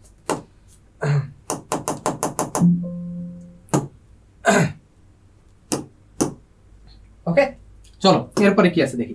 এরপর হচ্ছে আমরা ওহমের সূত্র পড়বো। ওহমের সূত্র পড়ার আগে এই রোধের কয়েকটা ধর্ম আমরা দেখে নিই। চলো, কোন পরিবাহীর পরিবাহীর মধ্যে দিয়ে বিদ্যুৎ প্রবাহিত হবে কিনা তা নির্ভর করে ওই পরিবাহীর দুই প্রান্তের বিভব পার্থক্যের উপর। এটা একবার দেখছি আমরা, একবার দেখছি যে কোন পরিবাহীর মধ্য দিয়ে তড়িৎ প্রবাহিত হবে কিনা তা নির্ভর করে ওই পরিবাহীর দুই প্রান্তের বিভব পার্থক্যের উপর। যেই উদাহরণটা দেখছিলাম যে দুই প্রান্তে বিভব পার্থক্য ছিল, এই জন্য তো তড়িৎটা বা ইলেকট্রিসিটি প্রবাহিত হয়েছিল, এইটাই বলছে। তারপর কি বলছে, এছাড়া পরিবাহীর আকৃতি, ওই পরিবাহীটার আকৃতি, উপাদান, এমনকি পরিবাহীর তাপমাত্রার উপরও তড়িৎ প্রবাহ নির্ভর করে। কারণ কি তড়িৎ প্রবাহ কি বলছিলাম যে ধরো একটা পরিবাহী আছে, একটা তার আছে, তারটাকে আমি মোটা করে লিখলাম এবং এর দুই প্রান্তে আমি ব্যাটারি বা কোনোভাবে আমি হচ্ছে বিভব পার্থক্য তৈরি করলাম। এখন কি হবে, এটার ভিতর দিয়ে ইলেকট্রিসিটি ফ্লো হবে না, ইলেকট্রিসিটি ফ্লো মানে কি, ইলেকট্রনের প্রবাহ। এখন ইলেকট্রনের প্রবাহ মানে কি, ইলেকট্রনের প্রবাহই তো তড়িৎ প্রবাহ। এখন ইলেকট্রনের প্রভাব কত কিছুর উপর নির্ভর করবে, অনেক কিছুর উপর নির্ভর করবে। যেমন এই পরিবাহীটার আকৃতির উপর নির্ভর করবে। আকার যদি বড় হয় তখন কি বেশি পরিমাণ ইলেকট্রন প্রবাহিত হতে পারবে। তারপর কি উপাদান, এই উপাদানটা কেমন, এটার উপাদানটা কেমন, অবশ্যই উপাদানের উপর নির্ভর করবে। কারণ যেই উপাদানে মুক্ত ইলেকট্রন বেশি থাকবে সেখানে কি খুব সহজভাবে ইলেকট্রনগুলো প্রবাহিত হতে পারবে। তারপর হচ্ছে তাপমাত্রা। এখন মনে হতে পারে যে ভাইয়া তাপমাত্রার উপর কিভাবে নির্ভর করে? হ্যাঁ, তাপমাত্রার উপর নির্ভর করে। ব্যাপারটা কিরকম, এটা হচ্ছে তোমাদের একটু উপরে ক্লাসের পড়া, তারপরে বলছি যে ধরো একটা পদার্থ আছে, এর ভিতর অনুপরমাণুগুলো সবসময় হচ্ছে কম্পনরত অবস্থায় থাকে। আমরা স্বাভাবিকভাবে ভাবি কি একটা বস্তুর মধ্যে পরমাণুগুলো মনে হয় এরকম স্থির থাকে, আসলে স্থির থাকে না, এটা সবসময় কাঁপতে থাকে, ভাইব্রেশন অবস্থায় থাকে। সো একটা কঠিন পদার্থ যখন ধরো স্পেসিফিক একটা তাপমাত্রায় 5 ডিগ্রি সেলসিয়াস তাপমাত্রা আছে, তখন এইভাবে কাঁপছে। এইটাকে যদি আমি 10 ডিগ্রি সেলসিয়াস তাপমাত্রা নিয়ে যাই তখন এইভাবে কাঁপবে। মানে কি, এটার তাপমাত্রাটা আমি যদি বৃদ্ধি করি, কোনো পদার্থের তাপমাত্রা যদি বৃদ্ধি করি তখন কি হবে, এর ভিতর অনুপরমাণুগুলোর ভিতর যে কম্পন বা ভাইব্রেশনটা ওইটা অনেক বেশি বেড়ে যাবে। তার মানে এইখানের কথা চিন্তা করো, এইখানে যদি আমি তাপমাত্রাটা বাড়াই বা টেম্পারেচারটা আপ করি তখন কি হবে, এইটার ভিতর যে অনুপরমাণুগুলো আছে ওর ভাইব্রেশনটা অনেক বেশি বেড়ে যাবে না? এখন ভাইব্রেশন যদি বেড়ে যায় তখন কি হবে, ইলেকট্রনের প্রবাহটা বাধাগ্রস্ত হবে না? অবশ্যই ইলেকট্রনের প্রবাহটা কিন্তু তখন বাধাগ্রস্ত হবে। কারণ কি, তখন অনেক বেশি পরিমাণ ভাইব্রেশন হবে, এর ফলে ইলেকট্রনটা বেশি পরিমাণ সংঘর্ষে লিপ্ত হবে। দ্যাটস ওয়াই এই যে তড়িৎ প্রবাহটা বাধাগ্রস্ত হবে। তার মানে কি, পরিবাহীর তাপমাত্রার উপর নির্ভর করছে, পরিবাহীর তাপমাত্রার উপরও তড়িৎ প্রবাহের মাত্রা নির্ভর করে। ওকে, আই হোপ এইটা আমরা বুঝে গেছি। এরপরে কি আছে, তাপমাত্রা যদি স্থির রাখা হয়, ধরো তাপমাত্রা স্থির, যে কোনো একটা নির্দিষ্ট তাপমাত্রা ধরে নিলাম, তাহলে নির্দিষ্ট একটা পরিবাহী নিলাম, এর মধ্যে দিয়ে তড়িৎ প্রবাহ শুধুমাত্র দুই প্রান্তের বিভব পার্থক্যের উপর নির্ভর করে। তাপমাত্রা স্থির রাখছি, পরিবর্তন করছি না, তারপর হচ্ছে উপাদানও পরিবর্তন করছি না, সেক্ষেত্রে কি দুই প্রান্তের বিভব পার্থক্যের উপর নির্ভর করে, শুধুমাত্র দুই প্রান্তের বিভব পার্থক্যের উপর নির্ভর করে। নির্দিষ্ট তাপমাত্রায় কোনো পরিবাহীর দুই প্রান্তের বিভব পার্থক্য এর মধ্যে দিয়ে প্রবাহিত তড়িৎ প্রবাহের অনুপাত থেকে ওই তাপমাত্রা ওই পরিবাহীর রোধ পরিমাপ করা যায়। এটা আমরা পরে বুঝতেছি, রোধ পরিমাপ কিভাবে করা যায় এটা বুঝতেছি পরে, দুইটা লাইন মানে আমরা হচ্ছে পরবর্তী পেজে বুঝতেছি, জাস্ট পরে যাও। এছাড়া নির্দিষ্ট তাপমাত্রায় নির্দিষ্ট আকৃতির একটি পরিবাহীর মধ্যে দিয়ে তড়িৎ প্রবাহের দুই প্রান্তের বিভব পার্থক্য একটি নিয়ম মেনে চলে, যেটাকে বলা হয় থাকে ওহমের সূত্র বা ওহমের সূত্র। সেইটাই আমরা দেখবো এখন, ওহমের সূত্রটা এখন আমরা দেখবো। এই নিয়মটির জন্য জর্জ সাইমন ওহম নামে একজন বিজ্ঞানী, তিনি একটা সূত্র প্রণয়ন করেন যেটাকে ওহমের সূত্র বা ওহমের সূত্র বলা হয় থাকে। চলো ওহমের সূত্রটা কি সেইটা আমরা দেখে আসি। ওহমের সূত্রটা কি, ওহম কি বলছে যে তাপমাত্রা যদি স্থির থাকে, ধরো একটা জায়গায় তাপমাত্রা স্থির রেখেছি, আমি যে কোনো একটা বস্তুর জন্য হিসাব করতেছি, সো ওই বস্তুর তাপমাত্রা একটা স্পেসিফিক তাপমাত্রা ধরে নিলাম, সো তাপমাত্রা স্থির রাখলাম। কোনো নির্দিষ্ট পরিবাহীর মধ্যে দিয়ে, যে কোনো একটা পরিবাহী নিলাম, পরিবাহীর মধ্যে দিয়ে প্রবাহিত তড়িৎ প্রবাহের মান পরিবাহীর দুই প্রান্তের বিভব পার্থক্যের মানের সমানুপাতিক। অর্থাৎ তোমাদের অনেকের কাছে নতুন, এইখানে অর্থাৎ সমানুপাতিক মানে কি, সম অনুপাত দুইটা অর্ড আছে না, সন্ধি বিচ্ছেদ করো, সম অনুপাত। তার মানে কি, ধরো আমি বললাম এক্স সমানুপাতিক ওয়াই, এর মানে কি এক্স এবং ওয়াই সম অনুপাতে বাড়বে, এইটাই বুঝাইছে। মানে এক্স যদি বাড়ে ওই অনুপাতে ওয়াইও বাড়বে, এক্স যদি বাড়ে ওয়াইও বাড়বে, এক্স যদি কমে তাহলে ওয়াইও কমবে, এইটা হচ্ছে সম অনুপাত। সমানভাবে না, ধরো এক্স 10 বাড়ছে ওয়াইও 10 বেড়ে যাবে এরকম না, সম অনুপাতে বাড়বে, মানে বৃদ্ধির অনুপাতটা সমান হবে, সম অনুপাতে বাড়বে, এইটাই হচ্ছে সমানুপাতিক। তার মানে এক্স সমানুপাতিক ওয়াই মানে হচ্ছে এক্স বাড়লে ওয়াইও বাড়বে, আবার এক্স কমলে ওয়াইও কমবে। সমানুপাতিকের বিপরীত কি? সমানুপাতিকের বিপরীত হচ্ছে ব্যস্তানুপাতিক। যদি ব্যস্তানুপাতিককে কিভাবে প্রকাশ করি? এক্স সমানুপাতিক 1/y, এটাকে বলা হয় থাকে এক্স এবং ওয়াই ব্যস্তানুপাতিক। ব্যস্তানুপাতিক মানে কি? এক্স যদি বাড়ে ওয়াই কমবে, সম অনুপাতিক, এটাও কিন্তু সম অনুপাতে কমবে বাড়বে। তাহলে এক্স যদি বাড়ে ওয়াই কমবে, এক্স যদি কমে তাহলে কি হবে? ওয়াই বাড়বে। তার মানে এটা একটার বিপরীত। তাহলে এইখানে কি বলা হয়েছে যে তাপমাত্রা স্থির, তাপমাত্রা আমি ফিক্স করে দিলাম, কোন নির্দিষ্ট পরিবাহী ফিক্স করে দিলাম। তাহলে প্রবাহিত তড়িৎ প্রবাহকে কি দ্বারা প্রকাশ করি? আই দ্বারা প্রকাশ করি। তড়িৎ প্রবাহকে আমরা কি দ্বারা প্রকাশ করি? আই দ্বারা প্রকাশ করি। সো আই তড়িৎ প্রবাহকে আই দ্বারা প্রকাশ করি। আই তড়িৎ প্রবাহের মান, এই যে তড়িৎ প্রবাহের মান আই, দুই প্রান্তের বিভব পার্থক্যের সমানুপাতিক। এখন বিভব পার্থক্যকে আমরা কি দ্বারা প্রকাশ করি? ভি দ্বারা প্রকাশ করি। তাহলে আই সমানুপাতিক ভি, তার মানে আই হচ্ছে ভি এর সমানুপাতিক। আই কি? তড়িৎ প্রবাহ। এই যে এটা কে বলছে? জর্জ সাইমন ওম, উনি পরীক্ষা নিরীক্ষা করে বলছে যে প্রবাহিত তড়িৎ প্রবাহের মান পরিবাহীর দুই প্রান্তের বিভব পার্থক্যের সমানুপাতিক। সো বিভব পার্থক্য কি দ্বারা প্রকাশ করি? ভি দ্বারা প্রকাশ করি। তড়িৎ প্রবাহকে কি দ্বারা প্রকাশ করি? আই দ্বারা প্রকাশ করি। তাহলে আই সমানুপাতিক ভি, মানে আই যদি বাড়ে সম অনুপাতে ভিও বাড়বে, আই যদি কমে সম অনুপাতে ভিও কমবে। ওকে, সো এটার একটা এক্সটেন্ডেড ভার্সন তড়িৎ প্রবাহ। এই যে তড়িৎ প্রবাহ সমানুপাতিক বিভব পার্থক্য, তাহলে তড়িৎ প্রবাহ কি? তড়িৎ প্রবাহ আই এবং বিভব পার্থক্য কি? ভি। জাস্ট এইটাই আমি একটু আগে লিখছি। ওকে, সো এটা একটা এক্সটেন্ডেড ভার্সন। কি এক্সটেন্ডেড ভার্সন? আর একটা পার্ট আছে যে কোন নির্দিষ্ট পরিবাহের মধ্যে দিয়ে প্রবাহিত তড়িৎ প্রবাহ পরিবাহের নিজস্ব রোধের ব্যস্তানুপাতিক। সো এটার এক্সটেন্ডেড পার্টটা কি? কোন নির্দিষ্ট পরিবাহের মধ্যে দিয়ে, কোন নির্দিষ্ট পরিবাহী, তার মানে পরিবাহীটাকে আমি নির্দিষ্ট করে দিলাম। প্রবাহিত তড়িৎ প্রবাহ, তার মানে তড়িৎ প্রবাহ কি দ্বারা প্রকাশ করি? আই দ্বারা প্রকাশ করি। আই হচ্ছে পরিবাহীর নিজস্ব রোধের ব্যস্তানুপাতিক। সো নিজস্ব রোধকে আমরা কি দ্বারা প্রকাশ করি? রোধ বা রেজিস্ট্যান্স, একটু আগে যেটা পড়ে আসছে রোধ বা রেজিস্ট্যান্স, এটাকে আমরা আর দ্বারা প্রকাশ করে থাকি। তার মানে আই সমানুপাতিক কি? আই সমানুপাতিক 1/r, মানে আই এবং আর ব্যস্তানুপাতিক। এইটাই বলছে যে তড়িৎ প্রবাহ পরিবাহীর নিজস্ব রোধের ব্যস্তানুপাতিক। তাহলে রোধের ব্যস্তানুপাতিককে কিভাবে প্রকাশ করি? আই সমানুপাতিক 1/r। ওকে, ব্যস্তানুপাতিক। এটাকে বলা হয় থাকে প্রপোর্শনাল টু, যেমন আই প্রপোর্শনাল টু ভি, তারপর আই প্রপোর্শনাল টু 1/r। যেমন তড়িৎ প্রবাহ হচ্ছে রোধের ব্যস্তানুপাতিক। ওকে, তাহলে এখন এই দুইটাকে আমরা মিক্স করতে পারি। কিভাবে? যে তড়িৎ প্রবাহ এরকম লিখলাম, তড়িৎ প্রবাহ, এই দুইটাকে একটা লিখতে পারি, আর বিভব পার্থক্য এবং রোধ এই দুইটাকে একসাথে লিখতে পারি। বিভব পার্থক্য ডিভাইডেড বাই রোধ, সমানুপাতিক থাকলে এইভাবে লেখা যায়। তো এই দুইটাকে যদি আমরা একসাথে করি তাহলে কি দাঁড়ায়? এই যে দুইটাকে একসাথে করলে তড়িৎ প্রবাহ সমানুপাতিক বিভব পার্থক্য ডিভাইডেড বাই রোধ, এই যে এইভাবে আমরা লিখতে পারি। ওকে, এখন হচ্ছে আমরা সবগুলোর মানে সায়েন্টিফিক ফর্মটা লিখবো। জাস্ট তড়িৎ প্রবাহকে কি দ্বারা প্রকাশ করি? আই দ্বারা প্রকাশ করি। তারপর হচ্ছে সমানুপাতিক বিভব পার্থক্যকে ভি দ্বারা প্রকাশ করি, রোধকে আর দ্বারা প্রকাশ করি। এইটি হচ্ছে ওহমের সূত্র। এইটা কি? এটা হচ্ছে ওহমের সূত্র। এখন আমরা একটা স্বাভাবিকভাবে চিন্তা করতে পারি যে তড়িৎ প্রবাহ বিভব পার্থক্যের সমানুপাতিক। এটা তো সিম্পলি বোঝা যায় যে দুই প্রান্তের বিভব পার্থক্যটা আমি যদি বাড়াই দিই তাহলে কি হবে? তড়িতের প্রবাহের পরিমাণটাও বাড়বে। আবার বিভব পার্থক্য যদি কমাই দিই, তার মানে কি? বিভব পার্থক্য যদি কমাই তাহলে তড়িতের প্রবাহটাও কমবে। তারপর হচ্ছে তড়িৎ প্রবাহ আর রোধের সমানুপাতিক ব্যস্তানুপাতিক কি হবে? তো আমরা যদি রোধটাকে বাড়াই, মানে বাধা যদি বাড়াই, তাহলে বাধা যদি বাড়ে তাহলে তড়িৎ প্রবাহ কমবে না বাড়বে? অবশ্যই কমবে। আর বাধা যদি কমাই দিই তাহলে কি হবে? তড়িৎ প্রবাহ বাড়বে, উল্টাটা। সো এটাকে এখান থেকে এটা আমরা লিখতে পারি যে আই সমানুপাতিক ভি/আর, আই সমানুপাতিক ভি/আর।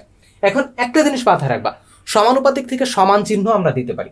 এখানে কিন্তু সমান চিহ্ন নাই। আমরা যদি ম্যাথ সলভ করতে চাই, এগুলো দিয়ে আমরা ম্যাথ সলভ করবো আমাদের সিকিউ ক্লাসগুলোতে। সো ম্যাথ সলভ করতে চাইলে কি করতে হবে? এগুলো দিয়ে এখানে কি বসাতে হবে? বলতো? এখানে সমান চিহ্ন বসাতে হবে। এখন সমান চিহ্নটা আমি কিভাবে বসাবো? সমান চিহ্ন বসানোর জন্য আমাদের একটা সমানুপাতিক ধ্রুবক লাগবে। মানে আমি যদি যে কোনো একটা জায়গায় সমানুপাতিক চিহ্নের বদলে সমান চিহ্ন বসাইতে চাই তাহলে আমাদের একটা সমানুপাতিক ধ্রুবক বা কনস্ট্যান্ট লাগবে। লেটস সে আমাদের কাছে সে x সমানুপাতিক y।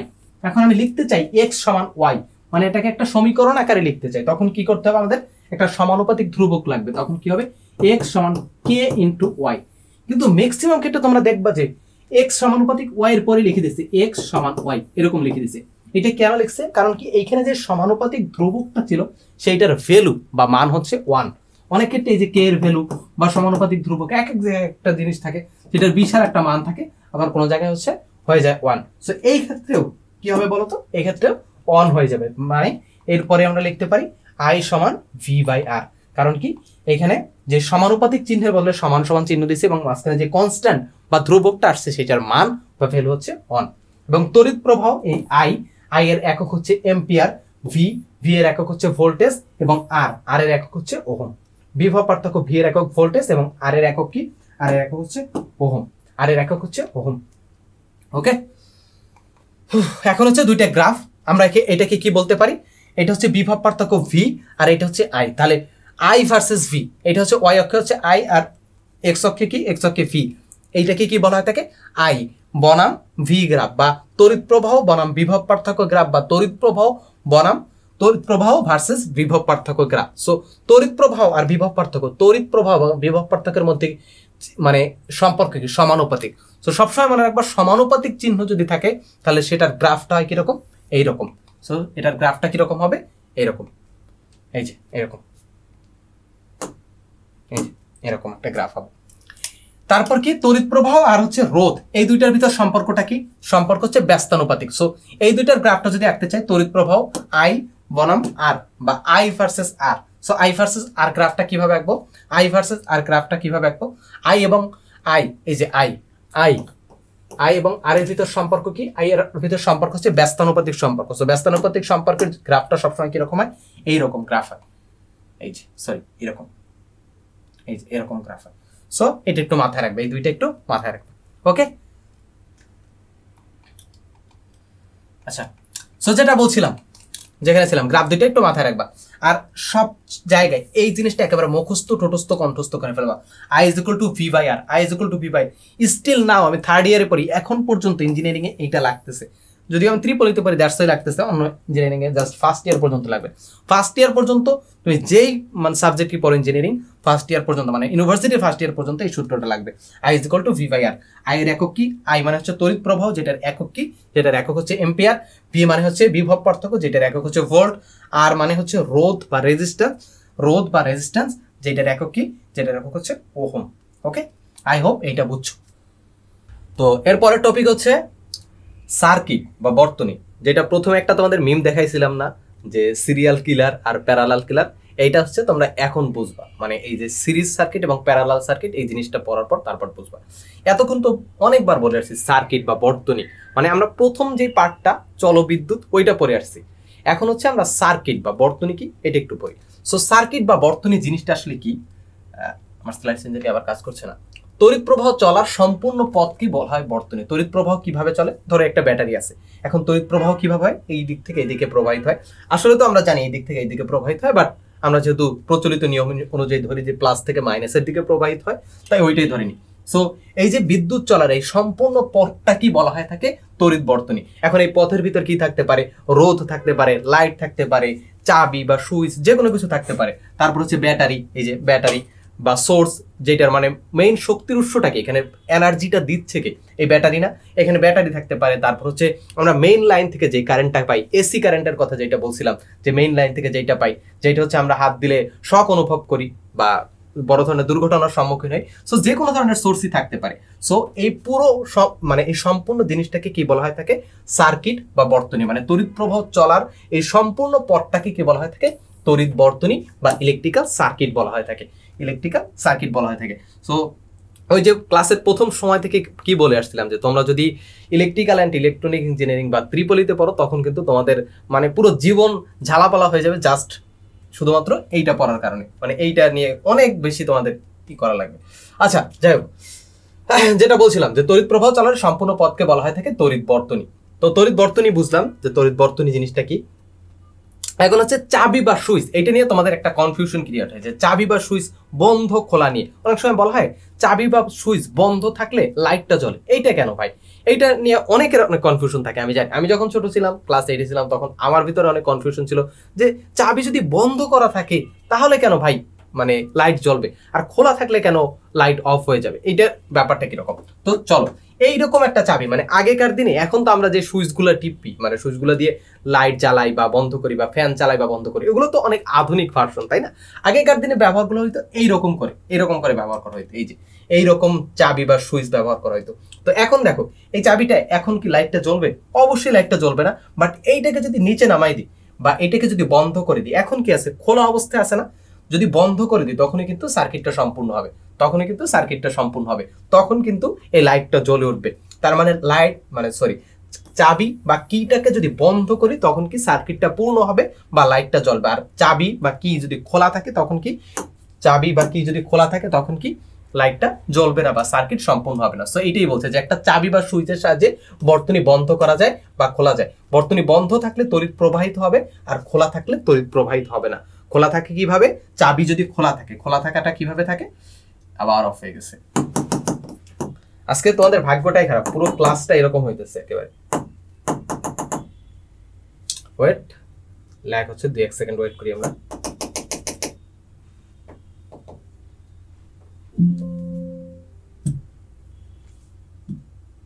এখানে ছিলাম আমরা।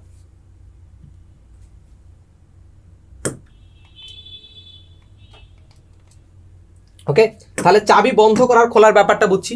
চাবি বন্ধ করা থাকলে কি হবে? তড়িৎ বর্তনী পূর্ণ হবে, তখন তোমার এইখানে যদি রোধ থাকে বা লাইট থাকে, ফ্যান থাকে, যেটাই থাকে ওইটা চলবে বা সার্কিটটা সম্পূর্ণ হবে বা সার্কিটটা পূর্ণ হবে।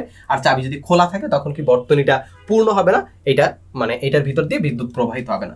মানে বিদ্যুৎ প্রবাহ হওয়ার জন্য সবসময় একটা বদ্ধ পথ লাগবে। বদ্ধ পথ মানে পজিটিভ থেকে বের হয় আবার নেগেটিভে ফেরত আসতে হবে, মানে এক প্রান্ত থেকে বের হয় আবার আরেক প্রান্তে ফেরত আসতে হবে। কারণটা কি? আমি তোমাদের ক্লাসের প্রথম দিকে বুঝাইছিলাম যে বিদ্যুৎ কেন প্রবাহিত হবে, কারণ কি দুই প্রান্তের ভিতর বিভব পার্থক্য থাকা লাগবে। এখন দুই প্রান্তের ভিতর বিভব পার্থক্য থাকার জন্য তো দুইটা প্রান্তের সাথে যুক্ত করতে হবে, তাই না? কারণ মাঝখানে যদি ফাঁকা থাকে তাহলে কি বিভব পার্থক্যটা থাকবে? থাকবে না। দ্যাটস ওয়াই বিদ্যুৎটা প্রবাহিত হবে না। ওকে, আশা করি এইটুকু বুঝছো তোমরা, চাবি বন্ধ করা এবং খোলার ব্যাপারটা বুঝছো। চলো এরপরে কি আছে দেখি। এই যে খোলা এবং বন্ধ করা দুইটাই আছে। যদি খোলা থাকে তাহলে সার্কিট পূর্ণ হবে না, লাইটও জ্বলবে না। আর যদি বন্ধ থাকে তাহলে কি সার্কিটটা পূর্ণ হবে এবং লাইট জ্বলবে। ওকে, এখন হচ্ছে সার্কিট কয় ধরনের সেইটা একটু দেখি। সার্কিট হচ্ছে দুই ধরনের। বর্তনীতে তড়িৎ যন্ত্র এবং উপকরণ সমূহ দুইভাবে সংযুক্ত করা যায়। মানে বর্তনী বা সার্কিটে এই যে তড়িৎ যন্ত্র বা উপকরণগুলো, লাইট বলো, ফ্যান বলো, রোধ বা রেজিস্টর বলো, যে কোনো কিছু, যে কোনো যন্ত্রাংশ দুইভাবে যুক্ত করতে পারে। আমরা সাধারণত রেজিস্টর অথবা হচ্ছে লাইট দিয়ে দেখবো, অন্য যন্ত্র দিয়েও মানে ব্যাপারটা একেবারে সেম হবে, বাট আমরা বোঝার সুবিধার্থে রোধ বা রেজিস্টর অথবা লাইট দিয়ে দেখবো। সো বর্তনীতে তড়িৎ যন্ত্র এবং উপকরণ সমূহ দুইভাবে সংযুক্ত করা যায়। একটাকে কি বলা হয় থেকে শ্রেণী সংযোগ বর্তনী, আর একটাকে কি সমান্তরাল সংযোগ বর্তনী। ইংলিশে বললে শ্রেণী সংযোগ বা সিরিজ সার্কিট, এটাকে বলা হয় থেকে সিরিজ সার্কিট। আর এটা সমান্তরাল সংযোগ বর্তনী, এটাকে সমান্তরালের ইংলিশ কি প্যারালাল সার্কিট। এটা মাথায় রাখবে, এটা একেবারে ভালোভাবে মাথায় রাখবা যে শ্রেণী সংযোগ মানে কি শ্রেণী সংযোগ মানে হচ্ছে সিরিজ সার্কিট, আর সমান্তরাল সংযোগ মানে হচ্ছে প্যারালাল সার্কিট। সমান্তরাল সংযোগ মানে কি প্যারালাল সার্কিট। চলো এখন দুইটা আলাদা আলাদা করে জানি যে শ্রেণী সংযোগ বর্তনী বা সিরিজ সার্কিট কি। শ্রেণী সংযোগ বর্তনী বা সিরিজ সার্কিটের সংজ্ঞায় বইতে কি লেখা আছে সেইটা একটু দেখি। যে কোনো বর্তনীতে যদি রোধ, তড়িৎ যন্ত্র এবং উপকরণ সমূহ এমনভাবে সংযুক্ত হয় যেন প্রথমটির এক প্রান্তের সাথে দ্বিতীয়টির অন্য প্রান্ত, দ্বিতীয়টির অন্য প্রান্তের সাথে তৃতীয়টির অন্য প্রান্ত এবং এরূপে সবকয়টি পর্যায়ক্রমে সাজানো থাকে, সেই সংযোগকে অনুক্রম বা শ্রেণী সংযোগ বা সিরিজ সার্কিট বলে। আই মোর দ্যান 100% শিওর তোমরা কিচ্ছু এটা বুঝো না। চলো একটা ছবি দেখাই, তাহলে তোমরা আশা করি বুঝতে পারবা। এখানে কি বলছে যে কোনো বর্তনীতে যদি রোধ, তড়িৎ যন্ত্র বা উপকরণ যেটাই হোক সেটা এমন ভাবে সংযুক্ত থাকে যে প্রথমটির এক প্রান্ত, দেখো প্রথমটির এক প্রান্ত, ধরো এটা হচ্ছে প্রথম জিনিস ধরলাম, প্রথম উপকরণ ধরলাম, প্রথমটির এক প্রান্ত দ্বিতীয়টির অন্য প্রান্তের সাথে এবং দ্বিতীয়টির অন্য প্রান্তের সাথে দ্বিতীয়টির অপর প্রান্ত, এই যে দ্বিতীয়টা অপর প্রান্ত তৃতীয়টার আরেক প্রান্তের সাথে, আবার তৃতীয়টার অপর প্রান্ত চতুর্থটার আরেক প্রান্তের সাথে, এইভাবে সংযুক্ত থাকে। মানে সিরিজ মানে হচ্ছে যেরকম পাল বলতে পারো না, মহিষের পাল একটার পর একটা থাকে, এইরকম মানে দড়ি ভেদে যদি মানুষ নিয়ে যায় বা দড়ি ভেদে ছাগল গরু নিয়ে যায়, তখন যেরকম সিরিজ বা কি বলে শ্রেণীতে মানে মানে সারিবদ্ধভাবে থাকে না, তোমরা এইভাবে চিন্তা করতে পারো। তোমাদের অ্যাসেম্বলিতে যেরকম এক একটা ক্লাস যেরকম লাইনে দাঁড়াও না, ওই রকম লাইন হিসেবে চিন্তা করতে পারো।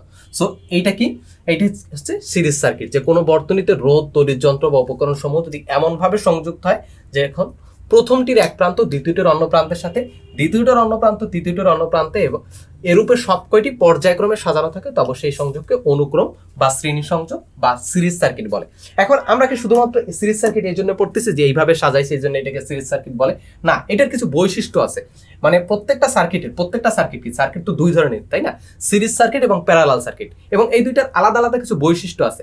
আমাকে যদি বলে দেয় যে সিরিজ সার্কিট, তখন আমাদের মাথায় সাথে সাথে এটা ক্যালকুলেট করে নিতে হবে যে এইটার বৈশিষ্ট্যটা এইটা। সো চলো কিছু বৈশিষ্ট্য দেখি শ্রেণী সংযোগ বর্তনী।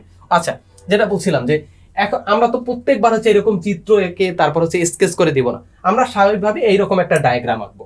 সো ডায়াগ্রামটা কিভাবে আঁকবো, আমরা ব্যাটারিকে বা কোষ বা ব্যাটারি বা উৎস, সেইটাকে আমরা জাস্ট ভাবে এরকম এতগুলো দেওয়া লাগবে না, জাস্ট দুইটা দিবা। মাইনাস প্রান্তটা ছোট, আবার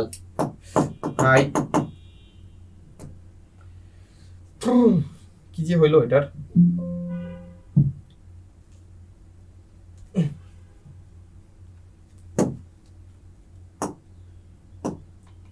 ওকে যেখানে ছিলাম। সো ব্যাটারিটা কিভাবে আঁকবা, ব্যাটারিটা হচ্ছে এরকম করে আঁকবা, জাস্ট ব্যাটারিটা এরকম করে আঁকবা। এইটা কি, এইটা হচ্ছে পজিটিভ প্রান্ত বা প্লাস প্রান্ত, এটা কি নেগেটিভ প্রান্ত বা মাইনাস প্রান্ত। এখন তুমি উল্টো আঁকতে পারো, এরকম দিয়ে আঁকতে পারো। তাহলে এইটা কি, এটা হচ্ছে পজিটিভ প্রান্ত, আর এটা হচ্ছে নেগেটিভ প্রান্ত। তারপর তুমি সার্কিটটা যেভাবে পূর্ণ কর ওইভাবে ইচ্ছা পূর্ণ করবো। তারপর এইখানে কি আছে, এখানে একটা এমিটার আছে। এমিটার কি, এমিটার হচ্ছে সিরিজে সংযুক্ত করতে হয়। এমিটার সবসময় হচ্ছে সিরিজে সংযুক্ত করতে হয়, এবং এমিটার দিয়ে বিদ্যুৎ প্রবাহ মাপা হয়। এমিটার দিয়ে কি মাপা হয়, বিদ্যুৎ প্রবাহ। এবং বিদ্যুৎ প্রবাহের একক কি, বিদ্যুৎ প্রবাহের একক কিন্তু এম্পিয়ার, মানে কত এম্পিয়ার বিদ্যুৎ প্রবাহিত হচ্ছে এইটার ভিতর দিয়ে, সেইটা কিন্তু এইটার দ্বারা মাপা হয়, এমিটার দ্বারা মাপা হয়, এমিটার দ্বারা মাপা হয়, এইটা এমিটার দ্বারা মাপা হয়। এবং এমিটারের কিন্তু প্লাস মাইনাস আছে, এমিটারের কিন্তু প্লাস মাইনাস আছে। সো এমিটারের যদি মাইনাস প্রান্ত থাকে, সো মাইনাস প্রান্তটা অবশ্যই ব্যাটারি মাইনাসের সাথে সংযুক্ত করতে হবে, আর প্লাস প্রান্তটা ব্যাটারি প্লাস প্রান্তের সাথে সংযুক্ত করতে হবে। এখন বলতে পারো যে ভাইয়া কোথায় ব্যাটারি প্লাস প্রান্তের সাথে সংযুক্ত করছেন, মানে মাইনাস প্রান্তের সাথে তো মাইনাস প্রান্ত সংযুক্ত করছেন, বাট প্লাসের সাথে তো প্লাস সংযুক্ত করেন নাই। দেখো প্লাসের সাথে কিন্তু প্লাসই সংযুক্ত করা হয়েছে। এই দেখো সার্কিটটা কোথায় গেছে, এদিক থেকে গিয়ে এদিকে আসছে, বুঝছি। তারপর হচ্ছে সুইচটা এইভাবে সংযুক্ত করা হয়, কারণ সুইচ বিভিন্ন ভাবে সংযুক্ত করা যেতে পারে। তুমি সুইচ চাইলে এইখানে সংযুক্ত করে দিতে পারো, বাট সিরিজের ক্ষেত্রে কি হয়, সিরিজের ক্ষেত্রে সুইচ যে কোনো এক জায়গায় যেই জায়গায় দিই, তুমি জাস্ট সুইচটা যদি বন্ধ করে দাও, পুরো সার্কিটে বিদ্যুৎ প্রবাহ বন্ধ হয়ে যাবে। কারণ কি, এটা একটা লুপ না, একটাই তো লুপ, তাই না? সো লুপে কি বিদ্যুৎ প্রবাহ বন্ধ হয়ে যাবে। তো আশা করি এতটুকু বুঝছো। আর হচ্ছে এইটা বাল্ব বা রোধ, আমরা এইভাবে আঁকি, বাল্বকে এইভাবে আঁকি, এই যে এরকম করে।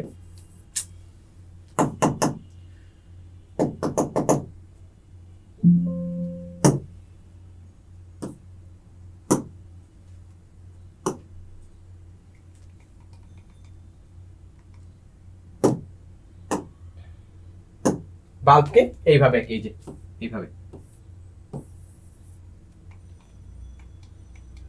কি হইলো এটার, বুঝতেছি না।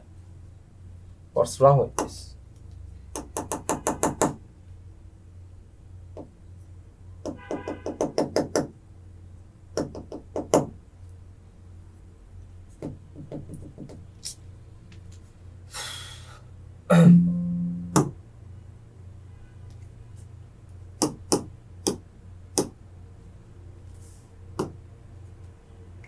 ওকে, আচ্ছা আমি আঁকবো না, দেখি। তড়িৎ প্রবাহ পরিমাপের জন্য এমিটার ব্যবহৃত হয়, এবং একে বর্তনীতে অন্য উপকরণের সাথে অনুক্রমে বা এই যে সিরিজে সংযুক্ত করা হয়, সিরিজে এইভাবে একটার পর একটা, যেরকম ছিল সিরিজে কি বলছিলাম, যে একটার এক প্রান্ত অপরটার অন্য প্রান্তের সাথে, তারপর এই যেটার সাথে যুক্ত করছে ওইটার অন্য প্রান্ত পরবর্তী আরেকটার অপর প্রান্তের সাথে, ওইটার অন্য প্রান্ত এইটার অন্য প্রান্তের সাথে, এইভাবে সংযুক্ত করা হয়, সেটাকে সিরিজ সার্কিট বলে। সো এমিটার হচ্ছে সিরিজে সংযুক্ত করা হয়, বা শ্রেণী সংযোগ বর্তনীতে শ্রেণী সংযোগে সংযুক্ত করা হয়। ওকে, এরপরে বৈশিষ্ট্যটা কি, এমিটারের প্রান্তটায় প্লাস এবং মাইনাস চিহ্নিত থাকলে মাইনাস চিহ্নিত প্রান্তকে অবশ্যই কোষের ধনাত্মক প্রান্তের প্লাস চিহ্নিত প্রান্তকে কোষের ধনাত্মক প্রান্তের সাথে যুক্ত করতে হবে, এবং এই সংযোগের ক্ষেত্রে বর্তনীর সকল অংশে সর্বদা একই পরিমাণ তড়িৎ প্রবাহ হয়। এইটা হচ্ছে মেইন, যে এই সংযোগের ক্ষেত্রে বর্তনীতে সর্বদা একই পরিমাণ বিদ্যুৎ প্রবাহিত হয়, এইটা হচ্ছে মেইন। আমি কি বলছিলাম যে প্রত্যেকটা সার্কিট বা দুই ধরনের যে সার্কিট আছে তাদের আলাদা আলাদা বৈশিষ্ট্য আছে। যেমন শ্রেণী সংযোগ বা সিরিজ সার্কিটের বৈশিষ্ট্যটা কি, এই পুরো বর্তনীর ভিতর দিয়ে বিদ্যুৎ প্রবাহের পরিমাণটা, আই এর পরিমাণটা একই হবে। বিদ্যুৎ প্রবাহের পরিমাণ সেটাকে আমরা কি দ্বারা প্রকাশ করি, আই দ্বারা প্রকাশ করি। সেটাকে কি দ্বারা প্রকাশ করি, আমরা আই দ্বারা প্রকাশ করি, আই দ্বারা প্রকাশ করি, সেটাকে আমরা আই দ্বারা প্রকাশ করি। এবং এটার একক কি, এটার একক হচ্ছে এম্পিয়ার। ধরো এই সার্কিটটার ভিতর দিয়ে এখানে একটা এমিটার বসালাম, এখন দেখলাম এটার ভিতর দিয়ে 5 এম্পিয়ার বিদ্যুৎ প্রবাহিত হচ্ছে। তার মানে এইখান দিয়েও 5 এম্পিয়ার বিদ্যুৎ প্রবাহিত হবে, এইখান দিয়েও 5 এম্পিয়ার বিদ্যুৎ প্রবাহিত হবে, এইখান দিয়েও 5 এম্পিয়ার বিদ্যুৎ প্রবাহিত হবে। তার মানে তার যদি চেঞ্জ না হয়, এইটা মাথায় রাখবা, তার যদি চেঞ্জ না হয় তাহলে বিদ্যুৎ প্রবাহের মান পরিবর্তন হবে না। তার চেঞ্জ না হলে বিদ্যুৎ প্রবাহের মান পরিবর্তন হবে না। সো এইখানে যেহেতু এক জায়গা দিয়ে 5 এম্পিয়ার বিদ্যুৎ প্রবাহিত হচ্ছে, 5 এম্পিয়ার ধরো, 10 এম্পিয়ার ধরো, 20 এম্পিয়ার ধরো, যেটাই ধরো, স্পেসিফিক যেটাই হয়, সো পুরো সার্কিটে ওই একই পরিমাণ বিদ্যুৎ প্রবাহিত হবে, পুরো সার্কিটে ওই একই পরিমাণ বিদ্যুৎ প্রবাহিত হবে। সো এইটাই বলছে এখানে, এর সংযোগের ক্ষেত্রে বর্তনীর সকল অংশে একই পরিমাণ তড়িৎ বা বিদ্যুৎ প্রবাহিত হয়, একই পরিমাণ বিদ্যুৎ প্রবাহিত হয়। আচ্ছা, এরপরে কি আছে দেখি।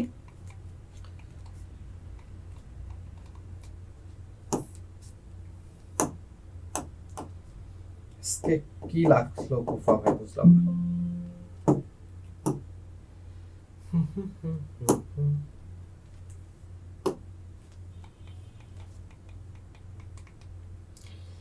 কিন্তু বিভিন্ন অংশে বিভব পার্থক্য ভিন্ন হয়। বিভব পার্থক্য বা ভোল্টেজ বিভিন্ন অংশে ভিন্ন হয়। ধরো বিভব পার্থক্য কি করি, বিভব পার্থক্য হচ্ছে দুইটা প্রান্তের বিভব পার্থক্য মাপি। আমরা তড়িৎ প্রবাহ মাপি কি, একটা তারের ভিতর দিয়ে কতটুকু তড়িৎ প্রবাহিত হয় সেইটা মাপি। আর বিভব পার্থক্য কি মাপি, বিভব পার্থক্য হচ্ছে এই প্রান্ত আর এই প্রান্ত, ধরো একটা তার আছে, এখন তড়িৎ প্রবাহ কতটুকু মাপি, এইটার ভিতর দিয়ে কতটুকু তড়িৎ প্রবাহিত হয়। আর বিভব পার্থক্য মানে কি, ধরো এই প্রান্ত এবং এই প্রান্ত, এই দুই প্রান্তের ভিতর বিভব পার্থক্য কতটুকু সেটা মাপি। এখন এইখানে দেখো, এইখানে এই প্রান্ত এবং এই প্রান্তের ভিতর বিভব পার্থক্য বা ভোল্টেজটা কিন্তু সেম হবে না। আবার এই প্রান্তের বিভব পার্থক্য, মানে যে কোনো দুইটা পয়েন্টের মধ্যে যদি বিভব পার্থক্য মাপতে চাই সেক্ষেত্রে সেটা সেম হবে না, কিন্তু তড়িৎ প্রবাহ কিন্তু সেম হবে। এইটা কি, এইটা হচ্ছে শ্রেণী সংযোগ বর্তনী বা সিরিজ সার্কিটের বৈশিষ্ট্য, যে এইখানে প্রবাহিত তড়িতের পরিমাণ বা আই সব ক্ষেত্রে সেম হবে, মানে আই সব জায়গায় সেম হবে।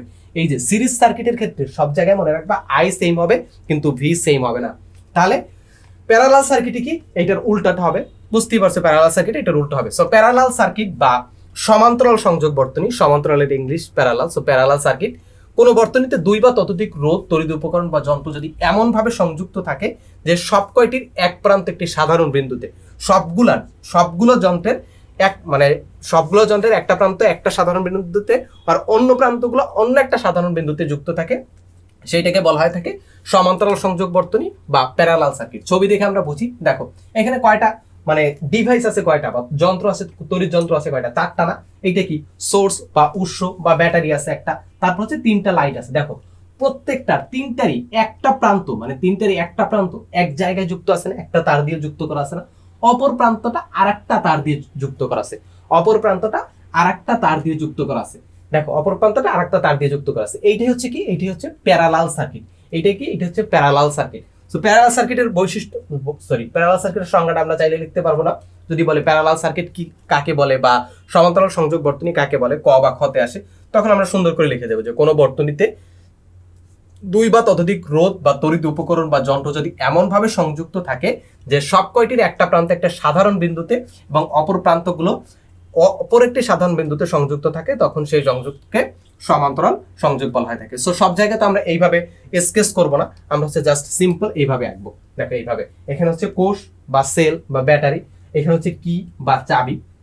সো এখানের বৈশিষ্ট্যটা কি দেখে বলো তো, এইখানে যদি আমি এইখানে একটা চাবি লাগাই বা কি বা চাবি লাগাই, দেখো এখানে কি হবে, এইখানে যদি একটা চাবি লাগাই, এইটার সংযোগটা যদি বিচ্ছিন্ন করে দিই তাহলে কি পুরো সার্কিটের সংযোগ বিচ্ছিন্ন হবে। ধরো এখানে আমি চাবিটা দিলাম না, কে মানে কে দ্বারা হচ্ছে চাবি বা কি কে প্রকাশ করা হয় বা কি বলে সুইচকে প্রকাশ করা হয়, যাই হোক। সো চাবিটা যদি আমি এইখানে দিই, এটা যদি বন্ধ করে দিই, শুধুমাত্র এই জায়গায় তড়িৎ প্রবাহটা বন্ধ হবে। এইটাই কি বন্ধ হবে না, এটাই বন্ধ হবে না, এইটা কি বন্ধ হবে না, এটাই বন্ধ হবে না।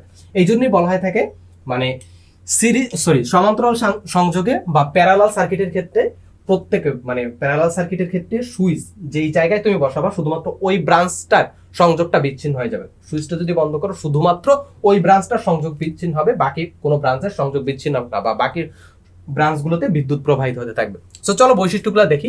সমান্তরাল সংযোগে প্রত্যেকটির মধ্য দিয়ে ভিন্ন ভিন্ন তড়িৎ প্রবাহ চলে, এইটাই বলছিলাম একটু আগে যখন সিরিজ সার্কিট পড়েছে তখন কি বলছিলাম যে পুরো সার্কিটে একই পরিমাণ বিদ্যুৎ প্রবাহিত হয়, তাহলে পুরো সার্কিটে যদি সিরিজে একই পরিমাণ বিদ্যুৎ প্রবাহিত হয় তাহলে সমান্তরাল সংযোগে এটার উল্টা প্রত্যেক জায়গায় আলাদা আলাদা পরিমাণ বিদ্যুৎ প্রবাহিত হয়।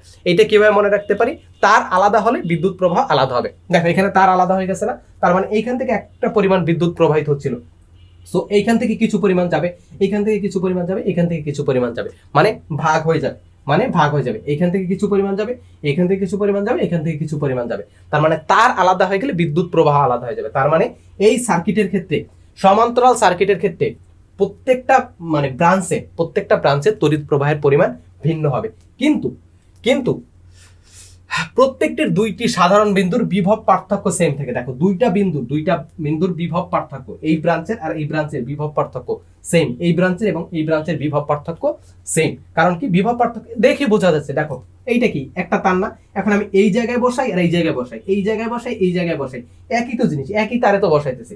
সো ভোল্টমিটার দিয়ে আসলে বিভব পার্থক্যটা মাপি। সো ভোল্টমিটার কিভাবে বসানো হয়, দেখো এমিটার আমরা কিভাবে বসাইছিলাম, সিরিজে বসাইছিলাম না, এমিটার কিসে বসাইছিলাম, সিরিজে, আর ভোল্টমিটার কিসে বসাইছি, যে প্যারালালে বা সমান্তরালে বসাইছি। সো এখন সমান্তরালে এইখানে আর এখানে বসাইলেও সেম, এখানে বসাইলেও সেম, এখানে বসাইলেও কিন্তু আসলে সেম জিনিসই মাপবে।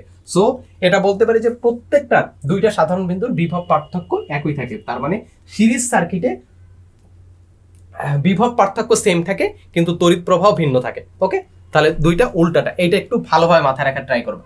তারপর হচ্ছে চিত্রে রোধ R1 R2 এবং ভোল্টমিটার ভি পরস্পরের সাথে সমান্তরাল সংযুক্ত করা আছে। কোন রোধকের দুই প্রান্তের বিভব পার্থক্য পরিমাপের জন্য ভোল্টমিটার ব্যবহৃত হয় এবং এই কারণে এই রোধকের দুই প্রান্তের সাথে সমান্তরালে যুক্ত করতে হয়। এই এতক্ষণ যেটা বললাম সেটাই। ভোল্টমিটারের প্লাস প্রান্তকে অবশ্যই কোষের ধনাত্মক প্রান্তের সাথে যুক্ত করতে হবে, অন্যথায় যন্ত্রটি নষ্ট হয়ে যেতে পারে। সো ভোল্টমিটার প্লাস মাইনাসকে এই ধনাত্মক এবং ঋণাত্মক এইভাবে দিয়ে সংযুক্ত করতে হবে, নাহলে নষ্ট হয়ে যেতে পারে। ব্যাপারটা আসলে অতটাও মানে এরকম না যে নষ্ট হয়ে যাবে, ব্যাপারটা এরকম না, তোমরা চাইলে ট্রাই করতে পারো। হয়তো উল্টায় মানে রিডিং দিবে, উল্টা রিডিং দিলে মানে আমরা উল্টা বসাইছি এটা বলতে পারে। সো নষ্ট হয়ে যাবে, এটা জাস্ট তোমাদের ভয় দেখানোর জন্য বলা, আর কিছুই না।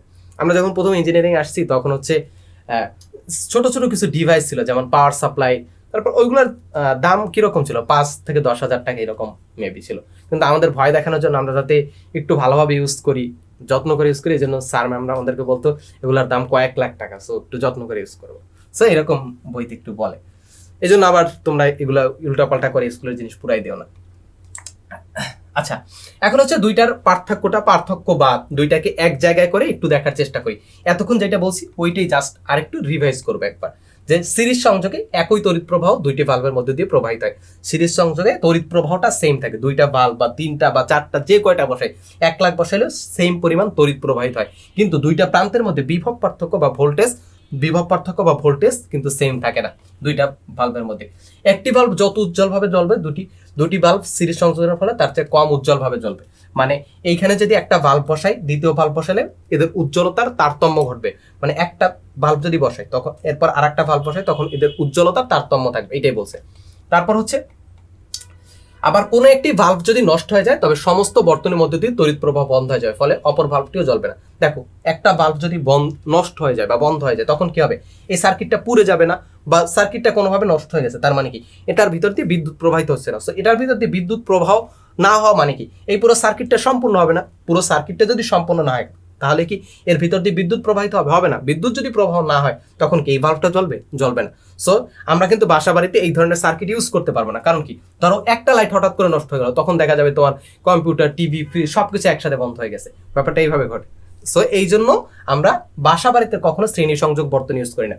বাট বিভিন্ন ডেকোরেশনের ক্ষেত্রে তোমরা দেখো না, ঝাড়বাতি বা অনেক ধরনের লাইট থাকে, ধরো বড় অনুষ্ঠানে অনেক লাইট থাকে যেখানে একটা সুইচ দিয়ে সবগুলো লাইটকে কন্ট্রোল করার চেষ্টা করা বা কন্ট্রোল করার দরকার হয়, তখন কিন্তু ওই ধরনের মানে এই যে শ্রেণী সংযোগ বর্তনী ইউজ করা হয়। তারপর হচ্ছে রাস্তার যে ল্যাম্পপোস্টের লাইটগুলো, সেগুলো প্রত্যেকটার জন্য সাধারণত আলাদা আলাদা সুইচ থাকে না। হ্যাঁ, কোনো কোনো জায়গায় থাকে, প্রত্যেকটা নিচে আলাদা আলাদা সুইচ থাকে ভিতরে, ওইটা হচ্ছে একজন লোক এসে অন অফ করে দিয়ে যায়। সো ওইটা আলাদা জিনিস। এখন আবার নতুন জিনিস আবিষ্কার হয়েছে কি, বাইরের দেশে তো আগে ছিল, আমাদের দেশে নতুন সংযোজন করার চেষ্টা করা হইতেছে, যে অটোমেটিক এলডিআর সার্কিট দিয়ে, যারা আরডুইনো সম্পর্কে জানো তারা হয়তো অনেকে ট্রাই করছো, এলডিআর সার্কিট দিয়ে ওইটাকে ওইভাবে বানানো হয় যে যখন হচ্ছে রাত হবে বা অন্ধকার থাকবে তখন লাইটটা জ্বলে উঠবে, আর যখন দিন থাকবে তখন লাইটটা বন্ধ হয়ে যাবে। যাই হোক, আমরা আস্তে আস্তে আধুনিক হচ্ছি, আশা করি এটা বুঝছো। তারপর হচ্ছে সমান্তরাল সংযোগ বর্তনী, সমান্তরাল সংযোগের ক্ষেত্রে প্রত্যেকটি ভালভের মধ্য দিয়ে ভিন্ন ভিন্ন পথে তড়িৎ প্রবাহিত হয়, ভিন্ন ভিন্ন পথ বা ভিন্ন ভিন্ন পরিমাণ তড়িৎ প্রবাহিত হয়। তাই একটি ভালভ নষ্ট হলে অন্যটি জ্বলবে, একটা ভালভ যদি নষ্ট হয় যায় অন্যটা জ্বলবে, কারণ প্রত্যেকটার পথ তো আলাদা, প্রত্যেকটার পথ তো আলাদা। সার্কিটটা কিন্তু সম্পূর্ণ হবে, দেখো তড়িৎ প্রবাহিত হওয়ার পূর্ব শর্তটা কি, সার্কিটটা পূর্ণ হতে হবে। এই সার্কিটটা যদি আমি কেটে দিই তারপরে কিন্তু এই সার্কিটটা পূর্ণ হয়ে যাবে, এই সার্কিটটা পূর্ণ হবে, দ্যাটস ওয়াই একটা বন্ধ হয়ে গেল আর একটা জ্বলবে। এই জন্য আমাদের বাসা বাড়িতে সাধারণত এইটা ইউজ করা হয়। তারপর হচ্ছে প্রত্যেকটি ভালভ পৃথক পৃথকভাবে জ্বালানো বা নেভানো যাবে, প্রত্যেকটা ভালভে কিন্তু পৃথকভাবে জ্বালানো বা নেভানো যাবে। কারণ কি, এইখানে একটা সুইচ যদি আমি দিয়ে দেই তাহলে কি হবে, এইখানে একটা সুইচ দিলে আমি শুধুমাত্র এইটা অন অফ করার মাধ্যমে এইটা অন অফ করতে পারবো, আবার এইখানে একটা দিলে এইটা অন অফ করতে পারবো, মানে প্রত্যেকটা আলাদা আলাদা ভাবে আমি কন্ট্রোল করতে পারবো। তারপর হচ্ছে প্রত্যেকটা ভালভের প্রান্তদ্বয়ের বিভব পার্থক্য একই থাকবে, প্রত্যেকটা বাল্ব বা প্রত্যেকটা রোধ বা যাই বলি এই দুইটার বিভব পার্থক্য একই থাকবে, কিন্তু এর ভিতর দিয়ে যেই পরিমাণ বিদ্যুৎ প্রবাহিত হবে বা আই এর পরিমাণ ভিন্ন হবে। তাহলে সেক্ষেত্রে আমরা কি বলতে পারি, হ্যাঁ এই ক্ষেত্রে কি বল, আচ্ছা এই লাইনটা পড়ে নি, যে প্রত্যেকটা ভালভই তড়িৎ কোষের পূর্ণ বিদ্যুৎ চালক শক্তি পাবে, মানে প্রত্যেকটা ভালভই কোষের পূর্ণ তড়িৎ চালক বিদ্যুৎ পাবে, ফলে দুটি বাহুই উজ্জ্বল, ফলে দুটি বাহুই মানে সবগুলো ভালভই উজ্জ্বল ভাবে জ্বলবে, মানে এই ক্ষেত্রে সবগুলো ভালভই সমান উজ্জ্বল ভাবে জ্বলবে, সবগুলো ভালভই সমান উজ্জ্বল ভাবে জ্বলবে। ওকে, এটা বুঝছি। সো এখানে এই ক্ষেত্রে কি বলতে পারি, এই ক্ষেত্রে হচ্ছে আই সেম, আই সব জায়গায় সেম, যে কোনো জায়গায় হচ্ছে আই সেম, কিন্তু ভি যে কোনো দুই প্রান্তের, এই দুই প্রান্তের ভি আর এই দুই প্রান্তের ভি সেম হবে না, ভি সেম হবে না, আই সেম ভি সেম না। আর এখানে কি ভি সেম, ভি সেম প্রত্যেক প্রান্তের ভি সেম, কিন্তু এই যে প্রত্যেকটা ব্রাঞ্চের ভিতর দিয়ে আই সেম না, আই সেম না। ওকে, আশা করি সিরিজ সার্কিট এবং প্যারালাল সার্কিট তোমরা ভালোভাবে বুঝছো। So series circuit parallel circuit দিয়ে ম্যাথ খুব বেশি মানে কঠিন ম্যাথ দেয় না, সাধারণত এটা বলে যে সিরিজ সার্কিট প্যারালাল সার্কিট বর্ণনা করো, এই টাইপের জিনিসপত্র বলে, এর বেশি খুব একটা কঠিন কিছু বলে না। তারপরও যদি কোশ্চেন মানে কঠিন খুব একটা কঠিন কোশ্চেন থাকে আমি সৃজনশীল বা এমসিকিউ ক্লাসের ভিতর করাই দেওয়ার চেষ্টা করবো, এবং বাকিগুলো একটু নিজেরা চেষ্টা করো। আমি সবসময় বলি যে তোমরা কখনোই যে কি বলে এমসিকিউ তারপর হচ্ছে সিকিউ ক্লাসগুলো নিজে ট্রাই না করার পর করো না, আগে নিজে ট্রাই করো, তারপর যদি না পারো তখন এমসিকিউ সিকিউ ক্লাস দেখো।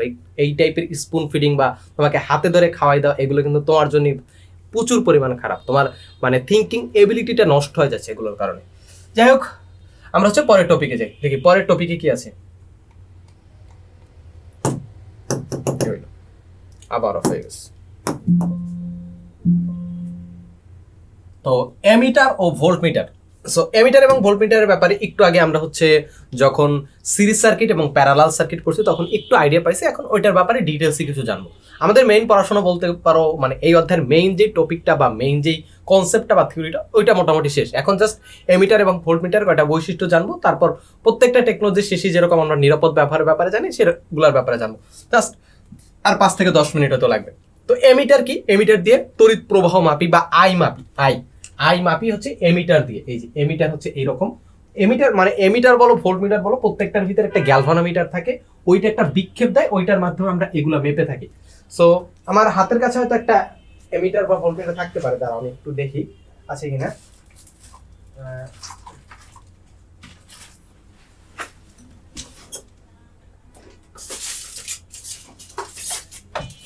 ওকে, এই যে দেখো, সো ছোটবেলায় বিজ্ঞান বক্স কিনছিলাম, সো তখন হচ্ছে এইগুলা আমি নিছিলাম। সো এটা হচ্ছে এমিটার এবং মানে এটা জাস্ট একটা মাল্টিমিটার বলতে পারো, যেখানে এমিটার এবং ভোল্টমিটার দুইটার কাজই করে এটা। সো আগেকার দিনে মানে প্রথম দিকে বা তোমাদের ফিজিক্স ল্যাবেও বা তোমাদের স্কুলের ল্যাবে দেখবা প্রত্যেকটা আলাদা আলাদা, মানে এমিটার এবং ভোল্টমিটার আলাদা আলাদা, বাট এখন এরকম এমিটার এবং ভোল্টমিটার আলাদা আলাদাভাবে ইউজ করা হয় না, মাল্টিমিটার ইউজ করা হয়, যেটা দিয়ে মানে ভোল্টেজ তারপর হচ্ছে কারেন্ট প্রবাহ মানে flow, current flow, I V সবকিছু একসাথে মাপা যায়, তারপর হচ্ছে রেজিস্ট্যান্স সবকিছু একসাথে মাপা যায়। সো আমরা যেহেতু আমরা প্রাচীন যুগে অনেক পিছিয়ে আছি, সব দিক থেকে আমরা পিছিয়ে আছি, সো আমরা এগুলো ইউজ করি। এমিটারের বৈশিষ্ট্য জানি, মিটার একটা বৈদ্যুতিক যন্ত্র, ভাই এটা বলার কি আছে, মিটার পড়তেছি ইলেকট্রিসিটি না, এটা তো বৈদ্যুতিক যন্ত্রই হবে, এটা তো মেকানিক্যাল কোনো ডিভাইস হবে না, তাই না? তারপর হচ্ছে এর সাহায্যে বর্তনীর তড়িৎ প্রবাহ সরাসরি এম্পিয়ার এককে পরিমাপ করা যায়, বর্তনীতে কতটুকু তড়িৎ প্রবাহিত আছে সেটা হচ্ছে সরাসরি কি বলে এম্পিয়ার এককে পরিমাপ করা যায়। তারপর হচ্ছে এমিটারকে বর্তনীর সাথে শ্রেণী সংযোগে সংযুক্ত করা হয়। সিরিজ সার্কিট যখন পড়ছি তখন দেখাইছিলাম যে এই যে এমিটারকে, এই ধরো একটা সার্কিট আছে,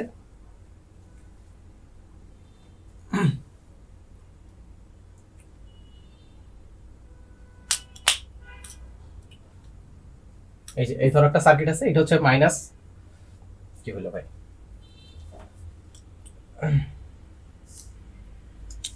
hello hi, no response.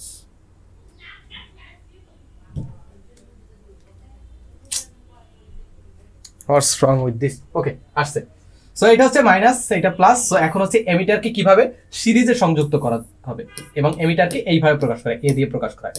So এখন হচ্ছে যে কয়টা রোধ থাকুক, তারপর হচ্ছে লাইট থাকুক, যা থাকুক, রেজিস্টর থাকুক, তারপর হচ্ছে ফ্যান থাকুক, যাই থাকুক না কেন, তারপর হচ্ছে সার্কিটটা এইভাবে পূরণ করে দেওয়া হয়। আচ্ছা, একটু নিচে চলে গেছে, ধরো এইভাবে পূরণ করে দেওয়া হয়।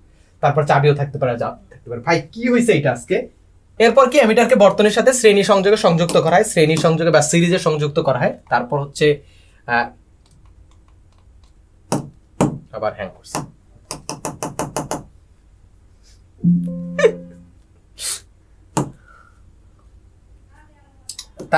তারপর হচ্ছে আচ্ছা, ভোল্টমিটারে চলে গেছি আমরা। এমিটার গুলো দেখে আসি, আমি লিখবই না কিছু। এই যন্ত্রে একটি গ্যালভানোমিটার থাকে। গ্যালভানোমিটার হচ্ছে সেই যন্ত্র যার সাহায্যে বর্তনীতে তড়িৎ প্রবাহের অস্তিত্ব এবং পরিমাপ নির্ণয় করা যায়। যেটা বলছিলাম যে এমিটার এবং ভোল্টমিটার দুইটার ভিতরে একটা গ্যালভানোমিটার থাকে। গ্যালভানোমিটার সম্পর্কে তোমরা পরবর্তী শ্রেণীতে বিস্তারিত জানতে পারবে। এটা তোমাদের একেবারে কমন একটা লাইন, যেটা সবসময় থাকে। পরবর্তী শ্রেণীতে তোমরা বিস্তারিত জানতে পারবে। এই পরবর্তী শ্রেণী আসলে কখনোই আসে না। ওই যে একটা গান আছে না, যে এই জীবনে আগামীকাল কখনই আসে না, ওই রকম এই পরবর্তী শ্রেণী আসলে কখনই আসে না।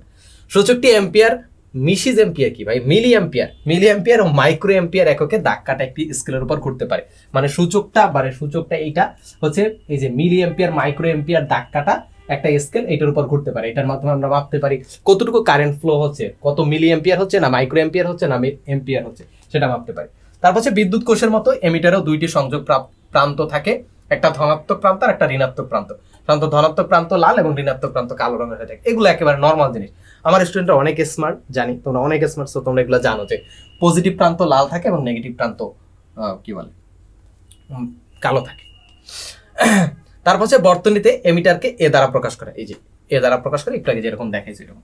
তারপর হচ্ছে ভোল্টমিটার, এইটা লাস্টের সবাই আগে চলে আসছে। আচ্ছা, আমি পুরো স্লাইড টেনে নিই, নাহলে আবার অফ হয়ে যাবে। যে যন্ত্রের সাহায্যে বর্তনী যে কোনো দুই প্রান্তের মধ্যকার বিভব পার্থক্য সরাসরি ভোল্ট আবার ভাই স্লাইডে এত ভুল কেন? ভোল্ট এককে পরিমাপ করা যায়, সেটাকে কি বলা হয় থাকে? ভোল্ট এককে পরিমাপ করা যায়, তাকে ভোল্টমিটার বলা হয় থাকে। বর্তনীর দুই বিন্দুর বিভব পার্থক্য পরিমাপ করতে হবে ভোল্টমিটারকে সেই দুই বিন্দুর সাথে সমান্তরালে সংযুক্ত করতে হয়। ব্যাপারটা কিরকম? ধরো যে কোনো একটা সার্কিট চিন্তা করো, ধর এই একটা সার্কিট আছে আমাদের কাছে, একটা সার্কিট আছে, এখানে একটা রোধ আছে বা লাইট আছে, এখানে একটা রোধ আছে, এরকম একটা আছে। এখন আমি কি করতে চাই? যে কোনো দুই প্রান্তের বিভব পার্থক্য নির্ণয় করতে চাই। ধরো এই প্রান্ত এবং এই প্রান্তের মধ্যকার বিভব পার্থক্য নির্ণয় করতে চাই, তখন কি করব? এইটার সাথে সমান্তরালে কিভাবে? এইভাবে, এইটার সাথে সমান্তরালে এই ভোল্টমিটারটা আমি অ্যাড করে দেবো। এইটার সাথে সমান্তরালে আমি ভোল্টমিটারটা অ্যাড করে দেবো। তখন কি পাবো? এইটার দুই প্রান্তের মধ্যকার বিভব পার্থক্য পাবো। আবার যদি এই দুইটা প্রান্ত নির্ণয় করতে চাই, তখন কি করব? এই দুই প্রান্তের সাথে সমান্তরালে এই ভোল্টমিটারটা যুক্ত করে দেবো। ওকে, আই হোপ এটা তোমরা বুঝছো। তারপর হচ্ছে তড়িৎ কোষ বা এমিটারের মতো ভোল্টমিটার দুইটি সংযোগ প্রান্ত থাকে, একটি ঋণাত্মক, একটি ধনাত্মক, লাল নীল, এটা তো জানি। বর্তনীতে ভোল্টমিটারকে এইভাবে প্রকাশ করে, এই যে এইভাবে প্রকাশ করা হয়, ভোল্ট, এই যে ভোল্ট, এইভাবে প্রকাশ করা হয়। তারপর যেরকম সেরকম দিবা। ওকে, এর পরের টপিক হচ্ছে ফিউজ। তো ফিউজ জিনিসটা কি? ফিউজ হচ্ছে মানে কোন একটা উদাহরণ, আচ্ছা যাই হোক, যে উদাহরণ মাথায় আসছে এটা দেওয়া যাবে না, দিলে আমি গালি খাবো। যাই হোক, ফিউজ হচ্ছে ধরো একটা বর্তনীতে তুমি চাচ্ছ যে 5 এম্পিয়ার কারেন্ট প্রবাহিত হবে বা 10 এম্পিয়ার কারেন্ট প্রবাহিত হবে, এর বেশি কারেন্ট প্রবাহিত হবে না। ধরো তোমার একটা যন্ত্র আছে, লেটস সে যে কোনো একটা যন্ত্রের কথাই চিন্তা করো। ধরো এই যন্ত্রটা চিন্তা করো, এই যন্ত্রটার কথা যে কোনো একটা ডিভাইস হিসেবে চিন্তা করো। এখন জানো তুমি এইটার ভিতর দিয়ে 10 এম্পিয়ার কারেন্ট প্রবাহিত হতে পারবে। এর বেশি কারেন্ট যদি প্রবাহিত হয় তাহলে যন্ত্রটা নষ্ট হয়ে যাবে। এখন তুমি কি করবা? কোনো না কোনো কেসে এরকম তো হতেই পারে যে কোনো কারণে এখান থেকে এখানে 10 এম্পিয়ার বেশি কারেন্ট প্রবাহিত হয়ে গেল। তো এইটাকে তুমি কিভাবে রোধ করবা বা এটাকে কিভাবে বাধা দিবা? সেজন্য কি করতে পারি? আমরা ফিউজ ব্যবহার করতে পারি। সো ফিউজের ভিতর কি থাকে? আগেকার দিনে এইরকম ফিউজ থাকতো, যেগুলো হচ্ছে আমাদের মানে সুইচ বোর্ডের পাশে এরকম দেওয়া থাকতো, ওইটা কেটে যেত মাঝে মধ্যে, তারপরে এগুলো লাগানো হয়তো। সো এই তারটা কি করতো? এই যে ফিউজ ওয়্যার যেটাকে বলা হয়ে থাকে, এবং বিভিন্ন ইলেকট্রনিক ডিভাইসের মধ্যে এরকম ফিউজ থাকে এবং এইখানে দেওয়া থাকে মানে কত এম্পিয়ার কারেন্ট প্রবাহিত হতে পারে সর্বোচ্চ, সেটা দেওয়া থাকে। এই ফিউজটার কাজ কি? যখন এই দুই প্রান্তের ভিতর দিয়ে এই 5 এম্পিয়ার বা যত এম্পিয়ার হয়, সেই এম্পিয়ার বেশি কারেন্ট যদি প্রবাহিত হয়, তখন সাথে সাথে কি হয়? এই তারটা পুড়ে যায় বা তারটা কেটে যায়, তখন কি সংযোগটা বিচ্ছিন্ন হয়ে যায়, এর বেশি কারেন্ট আর প্রবাহিত হতে পারে না। তো এইভাবে এই ফিউজ হচ্ছে আমাদের বিভিন্ন যন্ত্রপাতিকে রক্ষা করে থাকে। তো বিভিন্ন ইলেকট্রনিক ডিভাইসের এমনকি হচ্ছে মাল্টিপ্লাগের ভিতরে এটা থাকে, তারপর হচ্ছে পাওয়ার সাপ্লাইয়ের ভিতরে থাকে, আর বিভিন্ন ডিভাইসের ভিতর যারা ইলেকট্রনিক ডিভাইস খোলো বা এই রিলেটেড জিনিসপত্রের ধারণা আছে তারা হয়তো জানো। আচ্ছা, ফিউজের ব্যবহার, ফিউজ সিরিজ সংযোগে, ফিউজ হচ্ছে সিরিজ সংযোগে সংযুক্ত করতে হয়। ফিউজ কি সিরিজ সংযোগে সংযুক্ত করতে হয়, কারণ কি তারা আমরা কি বলছিলাম যে প্যারালাল সংযোগের ক্ষেত্রে, প্যারালাল সংযোগের ক্ষেত্রে কি হয়, একটা ব্রাঞ্চে ধরো প্যারালাল সংযোগে তুমি সংযুক্ত করলা, তাহলে লেটস সে আমার কাছে একটা সার্কিট আছে, একটা সার্কিট আছে, ধরো একটা সার্কিট আছে, একটা সার্কিট আছে। এখন তুমি হচ্ছে আমি কি বলছি এখানে কি বলা আছে যে ফিউজ হচ্ছে সিরিজ সংযোগে সংযুক্ত করতে হয়।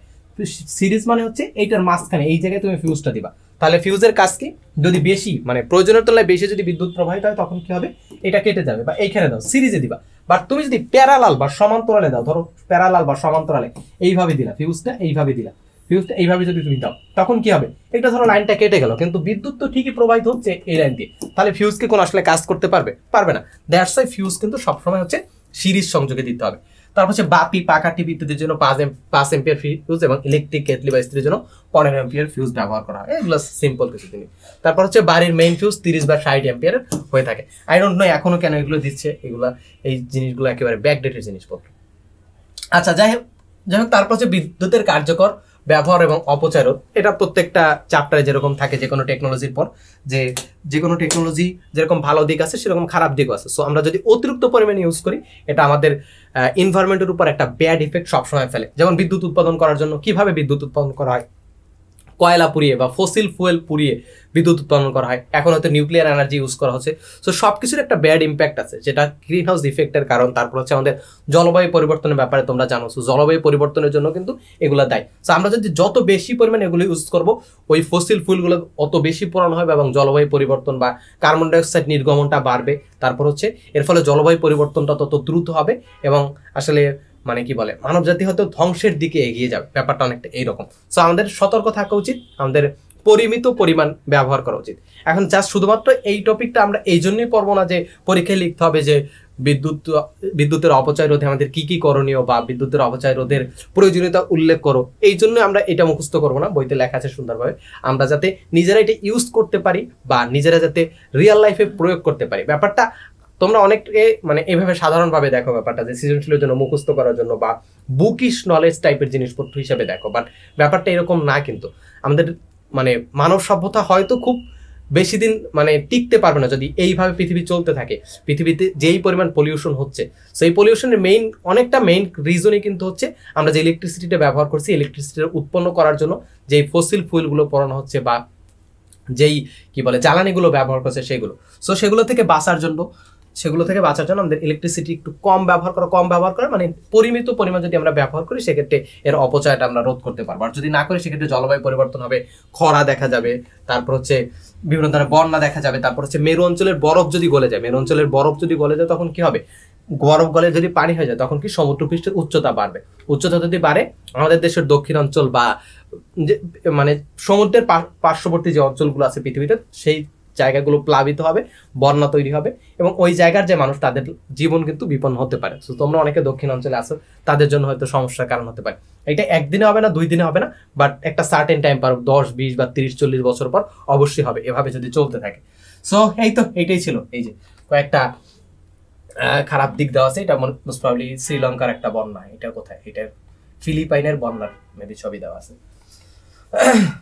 সো দ্যাটস ইট, এই হচ্ছে আজকের আমাদের ক্লাস। এটা হচ্ছে আমাদের রূপপুর পারমাণবিক বিদ্যুৎ কেন্দ্রের রূপপুরের এটা মেবি আমাদের একটা পারমাণবিক বিদ্যুৎ কেন্দ্র হচ্ছে রূপপুরের, ওইটার মেবি। যাই হোক, এই হচ্ছে আজকের ক্লাস বর্তনীয় জলবিদ্যুৎ। আই হোপ তোমরা ভালোভাবে বুঝছো। এরপর আছে আমাদের সিকিউ এবং এমসিকিউ ক্লাস। আশা করি এই ক্লাসটা ভালোভাবে করবা এবং তারপর হচ্ছে বই থেকে পড়ার চেষ্টা করবা, তারপর নিজে কোশ্চেনগুলো সলভ করার চেষ্টা করবা। যদি না পারো তখন হচ্ছে এমসিকিউ সিকিউ ক্লাসগুলো দেখবা। আর যদি সবগুলো পারো কোনো দরকার নাই ভাই এমসিকিউ সিকিউ ক্লাস দেখার, আমরা দিয়ে দেবো ক্লাস, বাট তোমার কোনো দরকার নেই এটা দেখার। সো দ্যাটস ইট, এই হচ্ছে আজকের ক্লাস। দেখা হবে তো পরবর্তী ক্লাসে। ততক্ষণ তো সুস্থ থাকো, ভালো থাকো, মানে সবাইকে নিয়ে একসাথে ভালো থাকার চেষ্টা করো। আসসালামু আলাইকুম। ও আচ্ছা, যেটা আমাদের গ্রুপের কথা বলিনি, আমাদের 2টা গ্রুপ আছে। একটা হচ্ছে ক্লাস 8 স্টুডেন্ট গ্রুপ, স্টুডেন্টের জন্য তোমাদের ক্লাস 8-এর স্টুডেন্টদের জন্য, আর একটা হচ্ছে বর্ণমালা স্কোয়াড আমাদের মেইন গ্রুপ। সো গ্রুপ দুইটায় জয়েন হয়ে থাকতে পারো।